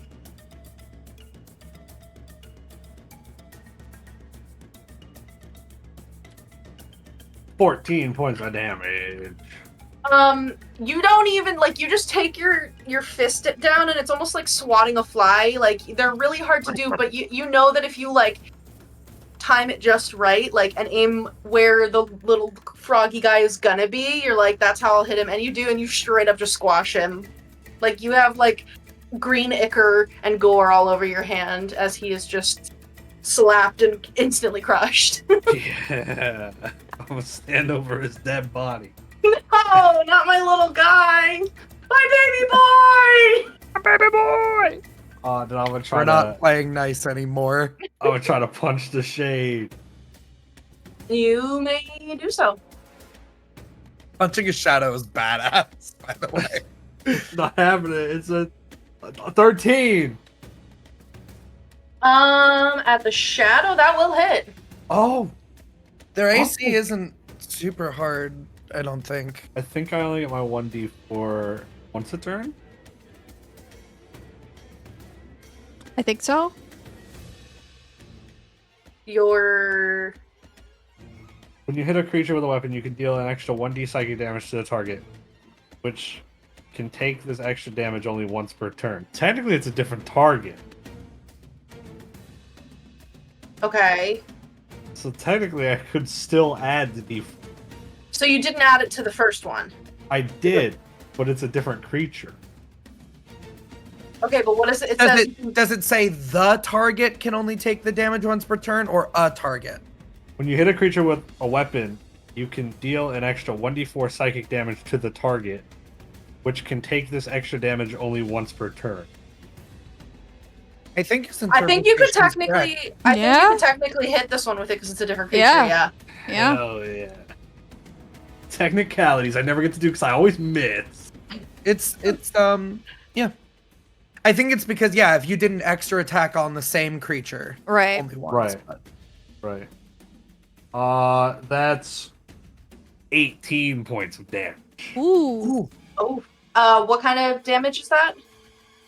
So 4 of it is psychic, Okay. and then 14. the other 14 is magical bludgeoning. Okay. Luckily for you, none of those are part of any sort of resistance or immunity. So you just start like punching into this shadow, and with each like thrust of your fist, you have this explosion of like glowing golden moths that are like flying out from your fist and then like tearing the shadow open from the inside. And you unleash like 1, 2, and then you come in for this like big final third punch, and that shadow explodes into just a shower of golden moths and butterflies as he is deleted from life. Wonderful. And also this map. And then I'm gonna, with my bonus action, punch this guy.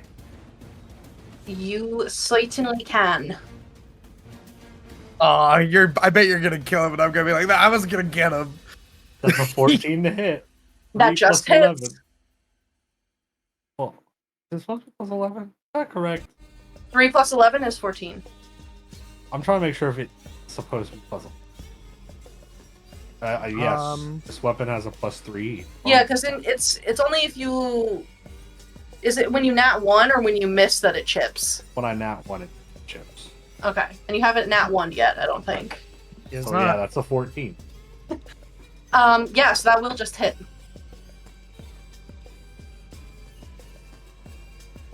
I got max damage. That's sick. 20 points of damage. 20? The plus Yeah. 3. That's up. Okay, so, yeah, you again just like 1, 2, 3, punch, punch, punch, and like this darkling is crushed under your fists, and like also by the light of these moths, and let's see, as his body hits the ground, the bodies of all 3 darklings that are around you guys are consumed in this explosion of light that flashes out from their corpses in a 10-foot radius. So anybody that is within a 10-foot radius of here, and I believe we had one here, and I believe we had one over here, needs to roll me a Constitution saving throw. Wait, what happened? If you are within 10. So all of us. So yeah, basically all of you need to roll me. Aurum, you need to give me 2. Dawn, you need to give me 3. Ego, you need to give me 3. Saoirse and Clover need to give 2. If you're within 10 feet of me, you have a +4. Can we do The- it one the person at a threshold- time since it's multiple? Yeah. So we'll do the first set of rolls here. Okay. Just a con save. 23. All right. that- You said there's an additional +4. Yeah, that's a success. 22. That's a success. It's a little darkling guy. It's not 25. very high DC. 25 is a success.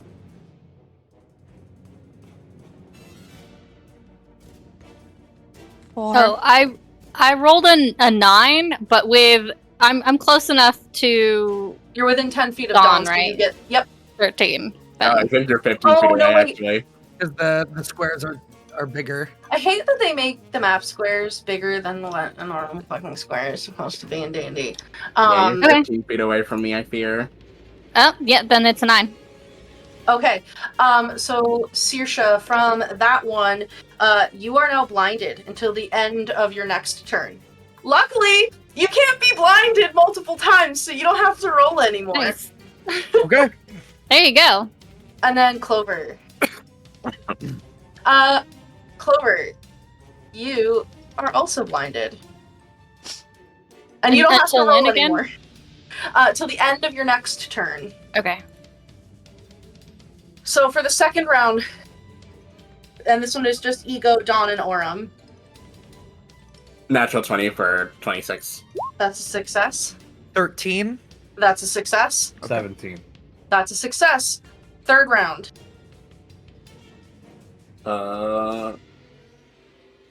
19. 11. Success. 11 is a success. 11 is a success. Okay. Was I supposed to roll this one? Yes. Yeah, we each, us, the boys get 3 because we Yeah. were around all of them. I'm rolling. Natural 20 for 27. Your eyeballs are safe from the explosion of light that emerges as these darklings all perish. I'm used to hiding from the light. Oh my gosh. Darkwing Duck. Aurum, anything else that you want to do on your turn? That was basically like the consequences of killing off that like little darkling like mini swarm. Is there anything else you want to do? Juniper's gonna run in and attack the shade. Okay, roll for Juniper. Oh gosh, I gotta. Oh gosh, where did it go? She's got a, There it is. Oh, it's posted, yeah. What's 15. 15 Okay. to hit. There we go. And you want her hitting the shadow? Yeah, the one over here. Unless this one's not here. Then it'll hit this one. Generic token controlled by Aurum. Save settings. I think you can move Saoirse, Yes. or not Saoirse. Oh, you want him hitting the one that's in the little cave. Yeah. Okay, yeah. 'Cause all of our people are coming out of the tunnel. Yeah. So it came out and saw that first. Then, she's like, ooh, pray. Yeah, but so Hey. you said it was a 14? 15. 15, that will hit. Perfect. She does. That's her first attack. She gets 2 attacks. What the fuck? Strong. 1d10 plus 5. 9 points of regular piercing damage. Okay. And then she gets another attack. That one's not as good. That's a 10. A 10 is going to miss. Okay, so she just does the 9 regular piercing damage. Okay.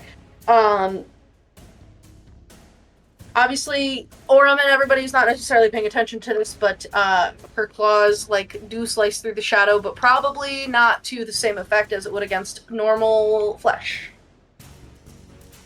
Anything else? That's everything. That's everything. Okay. Ego, you're up. Saoirse, you're on deck. All right. I'm going to start with my command, which is going to be to tell all of the children to surround and also attack that shadow. And they're like, yeah, we're gonna stop. Get There's a 'em! head that we can cut off. Get him! And they're just gonna start punching and kicking and throwing rocks at this shadow. The dwarven boy that was there pulls out an actual axe. He just has an axe. And Oh, he just starts, God. cutting into it. And Yeah. Will has his very large glaive that it was 3 times the size of his body that he's just running. He's making it look like he just found it and is using it for fun. He probably is much better with it than it. Whoa! And he's like, yeah. Oh! Oh! Okay. So you can roll roll a d20 and add add a +1 because they're children. And I feel like their spirit gives them a +1. Can they flank with it because they can surround it? You know what? Sure, I'll let them flank the shadow. 19! That will hit. So for all of the children combined, let's call that a d8 +1. Oh yeah. A little Their mob. spirit makes them better at hitting, but it 6. means they do less damage. 6 of beat down damage. It's magical because of will? You know what? Will's damage is magical. You were Hell right. yeah. Let's go. So he'll lose 3 from the children, and we'll call it a regular 6 for Will.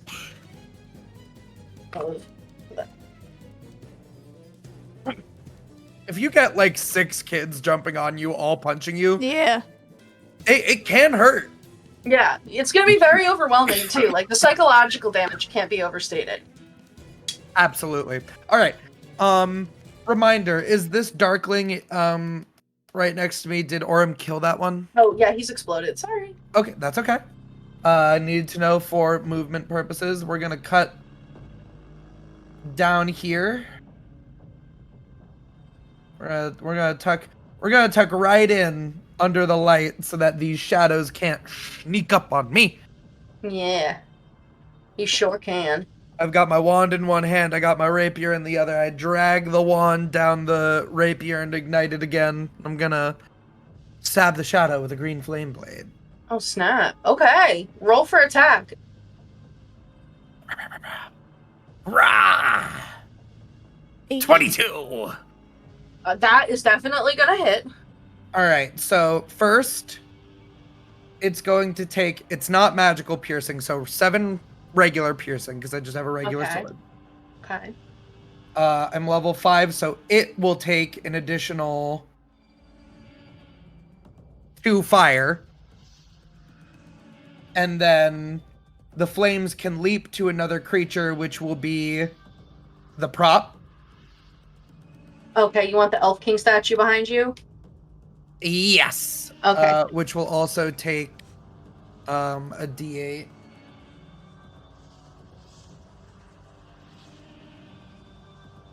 Nice. That won't take 7 fire. Okay. So the fire seems like it almost like snuffs out really quick. Like it catches on the shadow, but then it's like the darkness almost snuffs it out. So it doesn't do quite as much damage as you would have expected. Against the statue, though, I mean, that thing's an inanimate object. It's made of like plaster and wood bits and like parts of like there's fabric hanging on it. So that definitely catches flame. What was the damage again? 7. 7 fire damage to the statue. Thank you very And much. Ego goes, "These shadows capture my dark magics like a drop of water in the ocean." Oh no. Oh my god. Is there anything else that you'd like to do, Ego? An extra attack at the statue. Do it. For a 24 to hit. Against the statue. That's definitely gonna hit. So it will take an additional 7 piercing on top of the Okay. 7 fire. Yeah. 7 piercing and 7 fire. And you can stab right into it. Again, it's like, you know, it's a statue, but like you're chipping away at parts of the stone and you feel like you're finding success here in destroying the statue. Doing my best. That's all anyone can ask, you know? Yeah. Saoirse, you are up. I am going to do Primal Savagery again. Spellcasting is real hard if you can't see anything. That's true. So we're just gonna, slash out at something again. You certainly can. That will be, I believe, disadvantage for blindness. Yes, yeah. So, that is a 17. Ooh, So, at disadvantage? 7.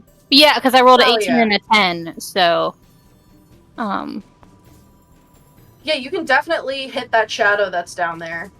okay, This so one that that's is just to your right, if that's the one Arms you're going out for. and 360 spin. 16 total damage, which Ooh. I assume is getting halved. That is, yes. But yeah, so that definitely, like, you feel your claws and your fangs take purchase in something. Just doesn't seem like it's doing as much damage as you would have thought. That's all right. I feel like we're doing well enough. I don't need to pull out any big guns just yet. Okay. Yeah, that's fair. And then does Dawn have the blink dogs, or do you have who has the blink dogs? I do. Yeah, he Okay. does. Okay. Because I'm gonna be summoning things later, so I right, don't yeah. want to have summons Thank you for. reminding me. Anything else for you, Saoirse? Nope, that's it. Alright, Dawn, you're up. Alright. How exactly can I use these blink dogs again? Do I just use them to make an attack? Yeah, Alright. so the blink dogs can they can do their little teleport as it's listed there. You just the group of them would be teleporting, and you would just recharge for the group of them. For the attacks, since you have all 8 blink dogs here and none of them have been taken out, you can basically, instead of it being a 1d6 plus 1, why don't we'll make it a plus 8 because you have 8 blink dogs. 1d6 plus 8. Let's make it 2d6 plus 8 for each of them. Okay. Or for the group of them, if they're all attacking one thing, which is basically how they can be used. Yeah. Because they're a pack. So. Okay. There's still props around the room. There are. I am gonna go here and take my first attack against the shadow that's near Saoirse Go for it. for a 15. No. Yeah, 15 to hit. That will hit. For max damage. 12 slashing. And is that magical? Yes.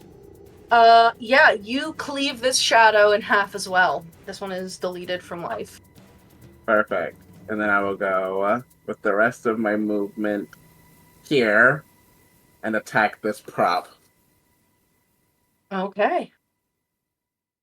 This is the stuffed fake flesh golem. Oh man, I'm not rolling very well. 14. That will hit this one, yeah. Yippee! For 8 slashing. 8 slashing? Mm-hmm. Alrighty, yeah. You're able to cleave off a couple little fingers there on this, Frankenstein-looking cloth statue. Mm-hmm. Anything else you would like to do? I suppose I will use the blink dogs because it would be foolish of me not to get that extra damage out. And have them just help me maul this prop. Oh, this is literally a giant, squeaky toy to them. This is literally just a giant toy, so... So, what's their plus? Oh, I have it on my screen. I don't know why I'm asking. God, I'm stuck at this game. Actually, do I? In maps, handouts, picks. Yeah, I thought so. And you can make it a plus 8 to hit because again, there's literally 8 of them. One of them's gonna be able to make it. 24. Yeah, it's gonna hit. For 2d6 plus 8. That'll be 6. 14 piercing. Okay. On the prop. 14 piercing.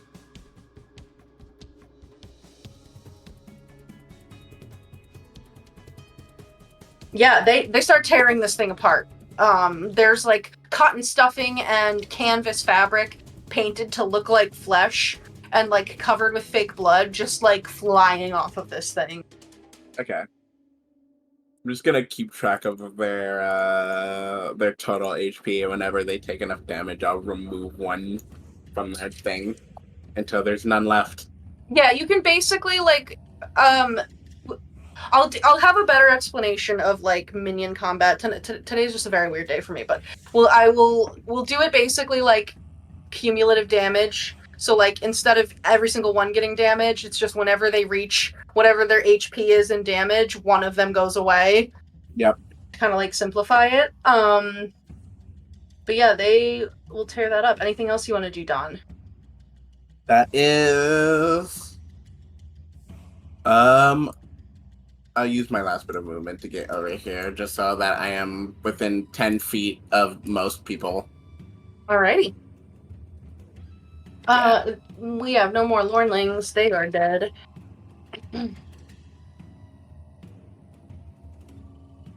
Next is shadows.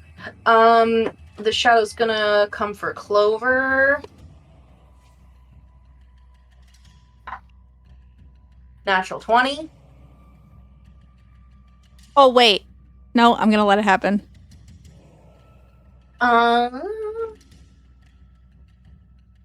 So this shadow does 18 necrotic damage to you. And as its body comes into contact with yours, you feel it sapping the strength from you. Why is there no D4? Your strength score is reduced by 4. Damn.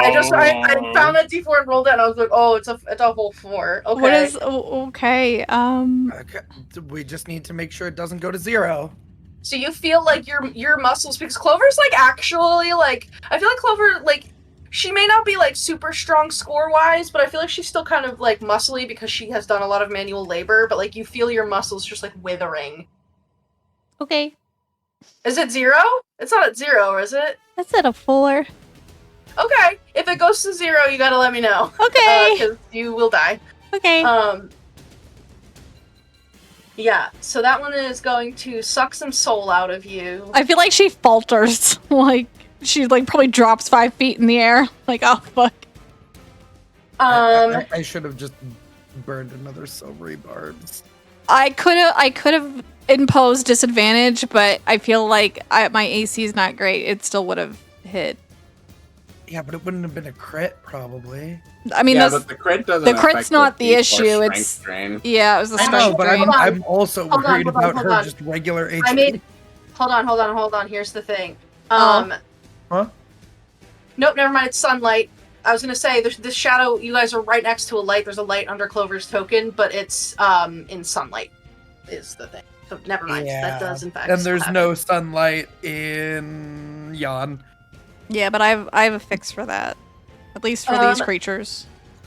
The one that was in the far corner is going up to Dawn because he's shiny and he's a bearer of the light, and the shadows do not like that. It's not gonna hit. I don't know why I try. Keep trying. If these crits that you're rolling aren't on the squishiest members I of the only party, crit on. I literally never crit on Dawn. Tell me why I never crit on Dawn. I don't crit on him either. And then the third one's gonna come up for you, Ego.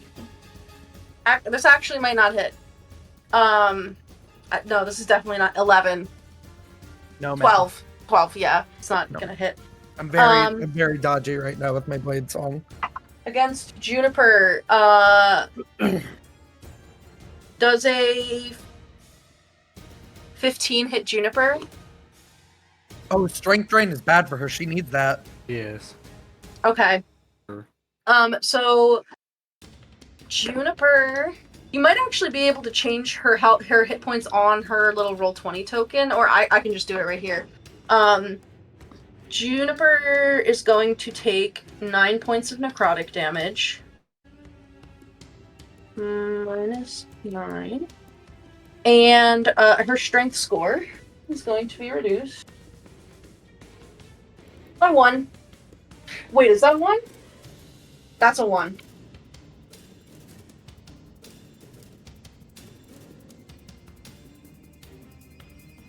So not like the worst for her.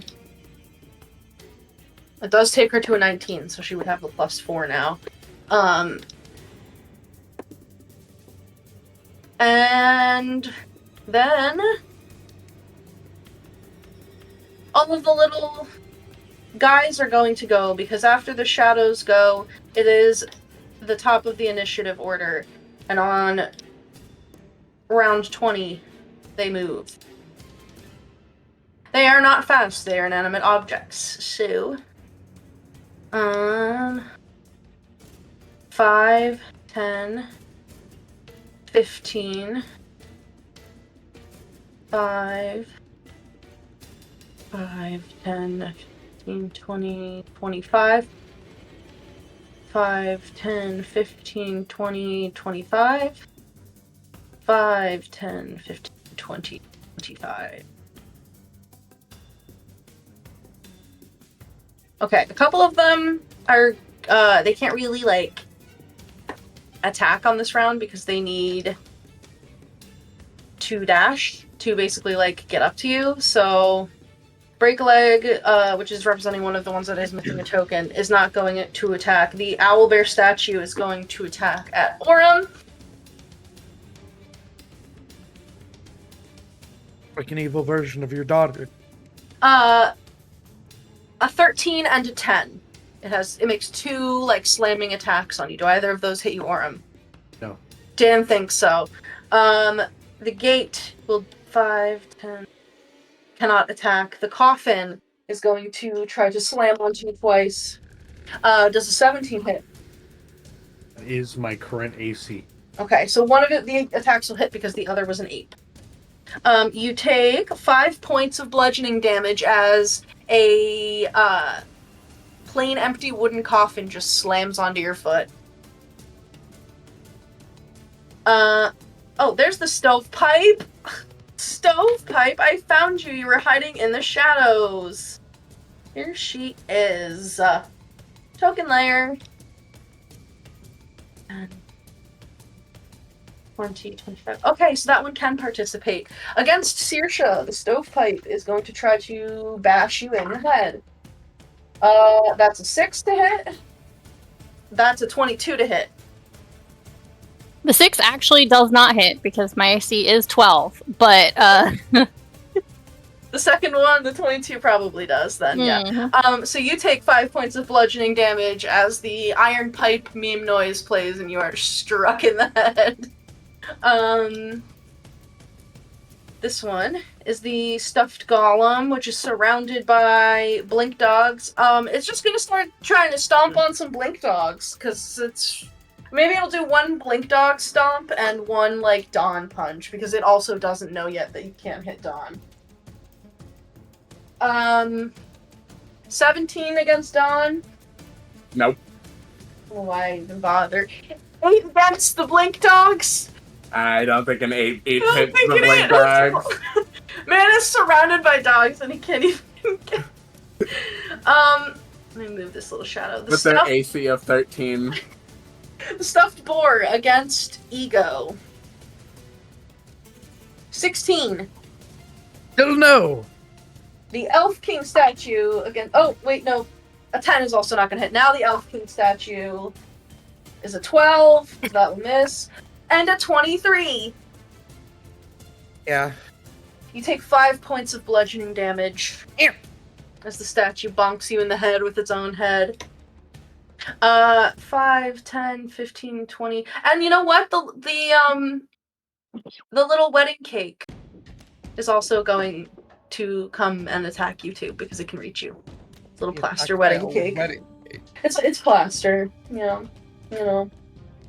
That's cacked. Natural 1. 14. It doesn't hit.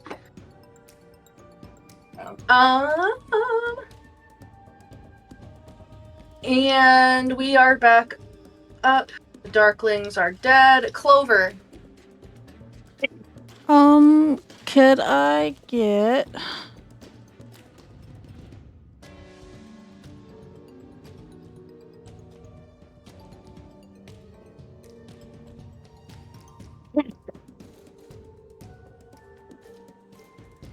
Oh, it just... Okay, I need an intelligence saving throw, because the pixie's gonna go before me on the one that just hit me. The shadow? Yeah. Okay, you said an intelligence save? Yeah. I think it's DC 12. I think I was wrong last time. It's not 13, it's 12. It's a 4. Okay. So, I'm getting it to cast Phantasmal Force on it, and it sees Clover turn into the sun. And Phantasmal Force can do damage, right? it can do psychic damage, but they think that they're feeling the real thing until they make another investigation intelligence-based check but they have to use its action to see me. Right now, they just see a sun. Well, that's terrifying to a shadow. So that's definitely gonna like do damage to it. Oh, okay. Because it's like very scared of the sun. Okay.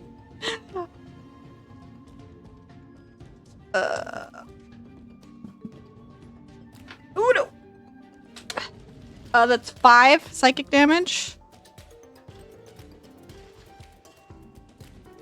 It is not immune or resistant to that type of damage. Okay. It is definitely terrified by this illusion that you have cast upon it. What does Phantasmal Force look like when you cast that? What's one of your fairy spells? The pixie cast it. So whatever the pixie cast it. Yeah, the pixie cast it. It just shoots pixie dust into its like non-existent eyes. Yeah.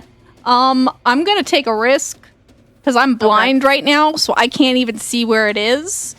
Mm-hmm. And I'm gonna try and fly like over top of Aurum into the middle of the room where I can't be near a wall. Okay. Are you disengaging or are you using your action for something else? Yeah, I think I'm gonna disengage because that scared me a little bit. Feeling how weak I am. I think I'm gonna use my action to disengage since I'm blinded. I could use Chill Touch because I don't need to see it, but he is on top of me, so it would be disadvantage anyway because he's within 5 feet. Yeah. So, like, I could throw a Chill Touch at someone else and not be at disadvantage, but no, I think I'm gonna honestly disengage and let the pixie kind of take the heat off of me for a minute, and hopefully it's not gonna follow me because I look like the sun. Okay. Yeah, so you can move back wherever you want to and disengage. Anything else you'd like to do? Any bonus actions you want to use? Bonus actions. Aurum, you're on deck.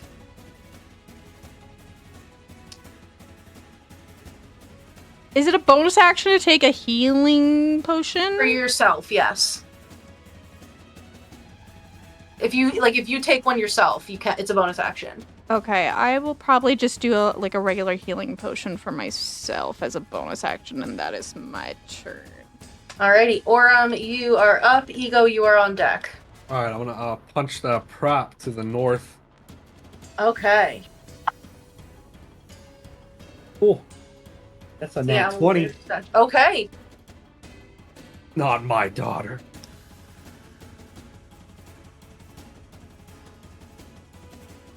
I healed for 7, by the way. Nice. Perfect.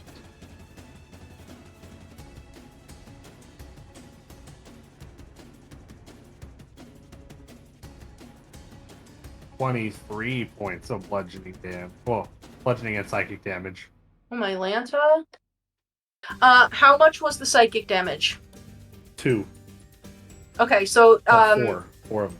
This creature does not have a mind. It is completely immune to psychic damage. Okay, so it'll just be 19 bludgeoning.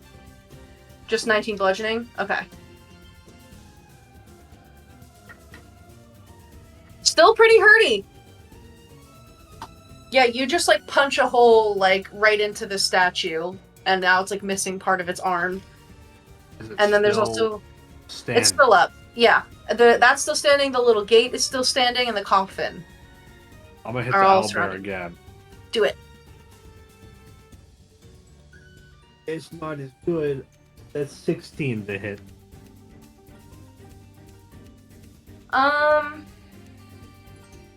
Against the owlbear, that will hit. 11 points of bludgeoning damage. This thing is barely standing, but it is still animated with some sort of dark magical energy. Punch it a third time. Do it! It's a dirty 30. Yeah, that'll hit. No, it actually misses. 10 points of bludgeoning damage. And you come up with both of your hands and just smash them down with this owlbear statue, and it crumbles into dust. Perfect. Anything else you'd like to do? Juniper's gonna attack the shade. Okay. Roll for a Juniper. I believe that's now just a +6, right? Yeah, because it would lose a -1 to its strength, which brings it to a +4 bonus. So, well, that's still a 25 to hit. That's gonna hit. 7 points of slash or piercing damage for the first attack. That's actually exactly enough to kill this thing, because halved takes it to 3, and this one had 3 HP left. Nice. So Juniper tears up the shadow after she, is completely enraged by the fact that it stole some of her strength. Nice. She's then gonna start making her way into the room. That's 10, 20, 30. Actually has 40 feet of movement. Nice. So she can reach this prop. And hit, yeah. Go for it. She's gonna try to hit that one. Stovepipe. Yeah, it's an 18 plus 6. That's gonna hit. Sweet. 14 points of slashing damage. Alrighty. Yeah, she, using her claws, just, rips into this, metal stovepipe that's there. Definitely not doing the damage you would expect, but hurting it nonetheless. Perfect. And that's my turn. Alrighty, Aurum. Ego, it's your turn. Saoirse, you're on deck. What a horrible place for a wizard to be, man. Ay caramba. Alright. Gosh golly. I can't do too much to shadow, so I'm gonna focus on props. I'm gonna start with the green flame blade at the statue I've been picking at. Okay, yeah. The Elf King. Elf King. I'm like, Coralon is cooler, I guess. I don't know. I'm still out on jury's still out on that guy. 16. That will hit. All right, so it's going to take the initial one is going to take 12 piercing and is that magical piercing or non-magical? Non-magical piercing. 12 non-magical piercing. Okay. 6 fire. Okay. So, for that, and -6 for fire. The flames will jump to the adjacent prop. Yeah, the plaster wedding cake. The plaster wedding cake. Plaster wedding cake will take 8 fire. Okay. Jeez. None of them are dying. And I'll try and stab the statue again. Okay. Go for it. 23 to hit for 9 non-magical piercing. This statue is also just poked to pieces. There are all kinds of little holes and cracks opening all throughout this regal elven visage. It's still animated, barely. Dang it. Anything else you'd like to do with your turn? Command some children?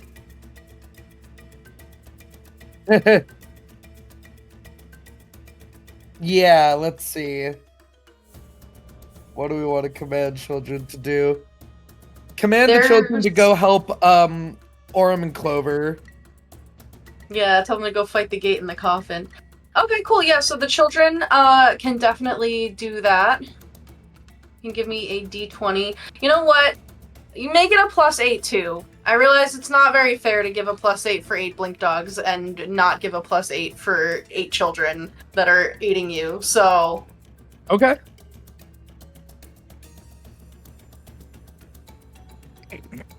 Well. Oh! They're just kicking it. Mm-hmm. Yeah, it's... So, the couple of kids that go to, the gate, it's, metal, so they start trying to punch and kick it, and they're like, ow! And then, the coffin, they're just kicking it, and it's just, making a lot of noise, but it doesn't seem like they're doing a lot of damage on this one. they're kind of like lost in the silly factor of it all. So unfortunately the kids don't quite do it this time. That's okay. I was trying to find a really delicious lightning bolt to hit everything in the room, but I'd hit all my friends. You hit everyone. Just bring them back. That's what those unicorn tears are for. Ah! Yeah, bring them back at 1 HP. Yeah. Anything else for you?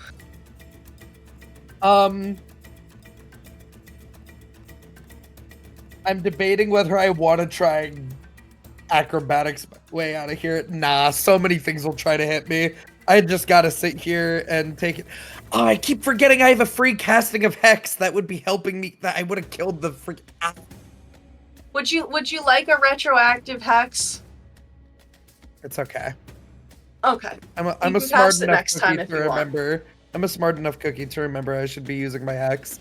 Okay, that's me. Alrighty. Saoirse, it's your turn. Done. You're on deck. So if I placed my moonbeam right here, Yeah. could I hit all 3 of those things with it? Yeah. It's a 5-foot radius. Okay, Yeah. I'm gonna do that. Saoirse just goes, enough! And shifts into her summer form. Because she's really not enjoying this and wants to be dancing instead. And you see a shimmering light of like glowing fireflies sort of forms in the middle and starts just attacking everything. Yeah, we love Moonbeam. It's very good. So yeah, when they enter the spell's area for the first time on a turn or start their turn there, right? Yes. Technically, they're like, I guess are they entering it? This is the thing with Moonbeam. When it first hits them, do they take it because they just entered it for the first time? It depends That's on the how I DM. usually rule it, but Yeah, it like, depends on the DM. It's up I to also- you what you want to do. Yeah, I rule it that way. I Yeah. think Michael usually We'll waits. do it. We'll just do it right now because I feel like why not? Then they need so- to make con saves. So for the shadow that is up top here. Holy fuck, dude, that's crazy high. 17. Okay, pass. So they For- take half, I believe, right? Yes, I believe so. Yeah. The other shadow. 8 Fail. for the stuffed boar.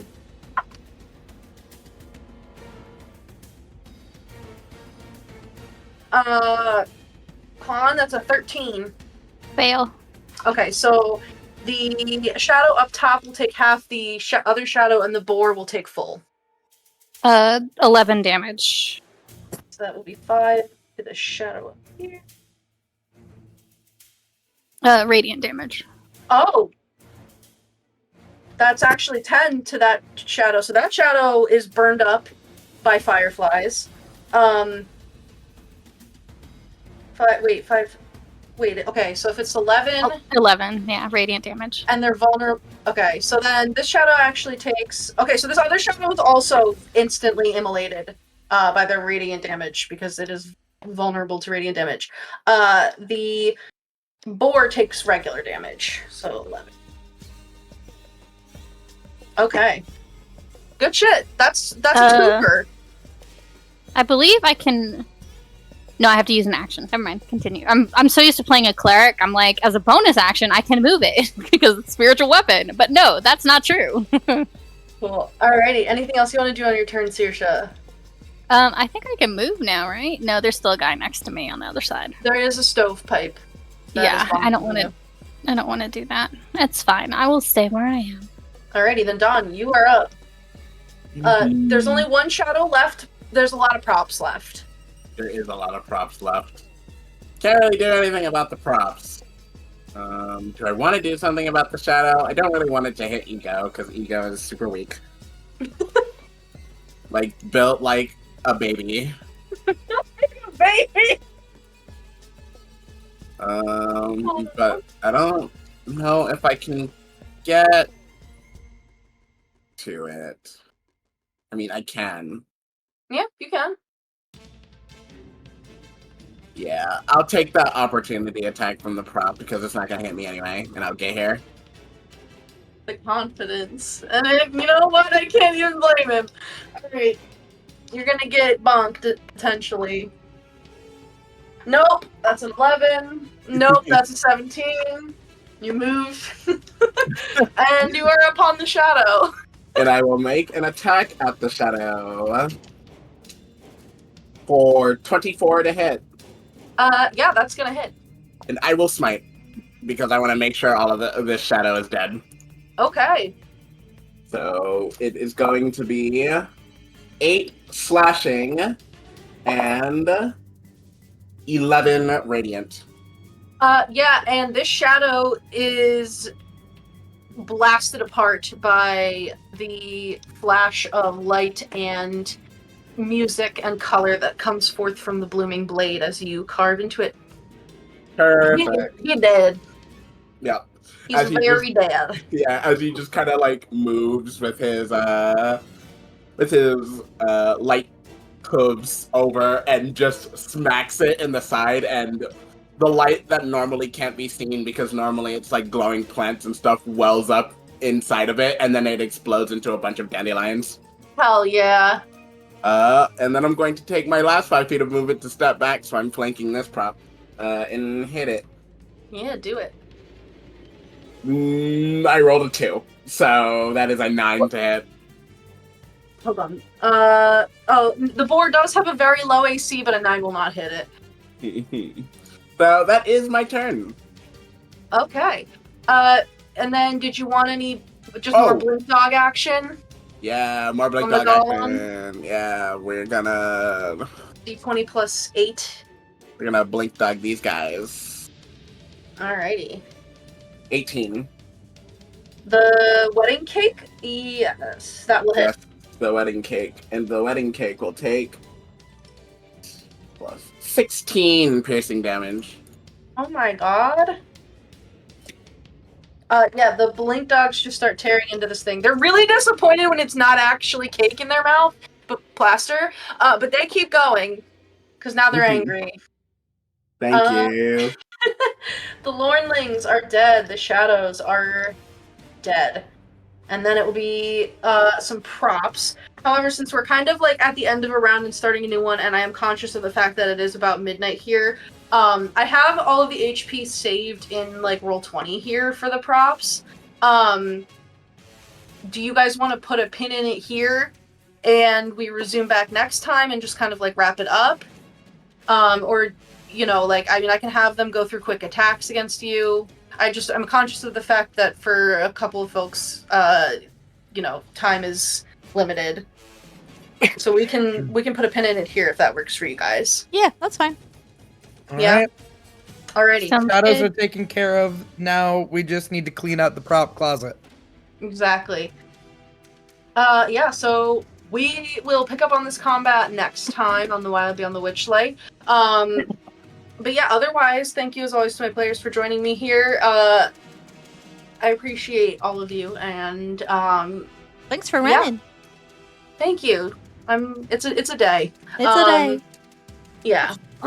For those of you that are watching either now or in the future, we appreciate you. We love you. Thank you for your patronage of our channel. You rock. Don't forget to check out Cardboard Castle Games, Sirenscape, Little Dragon Corp, all of our amazing sponsors. Thank you. Thank you to Suncraft for like doing solid with the music this week. We appreciate that.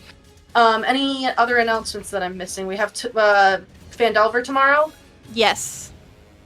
Yeah. Phandelver tomorrow at 4 p.m. or 7 p.m. Eastern Standard Time, 4 p.m. Pacific. Also, thank you, chatters, for the rewards up above. We appreciate it. We're going to need it. Yeah, thank you for participating and using your promo points and dropping all the little emotes. We appreciate having you guys here. Oh, yeah. If there's nothing else... Oh, sad boy. He's so cute. Little baby. Let's see. The next time you're trying to fight a shadow and it sucks half of your vital essence out of your body immediately, don't forget to add your proficiency bonus, and we will be back next week. Love you, bye. Thank you, love you, bye. Bye. Love you, bye. Bye.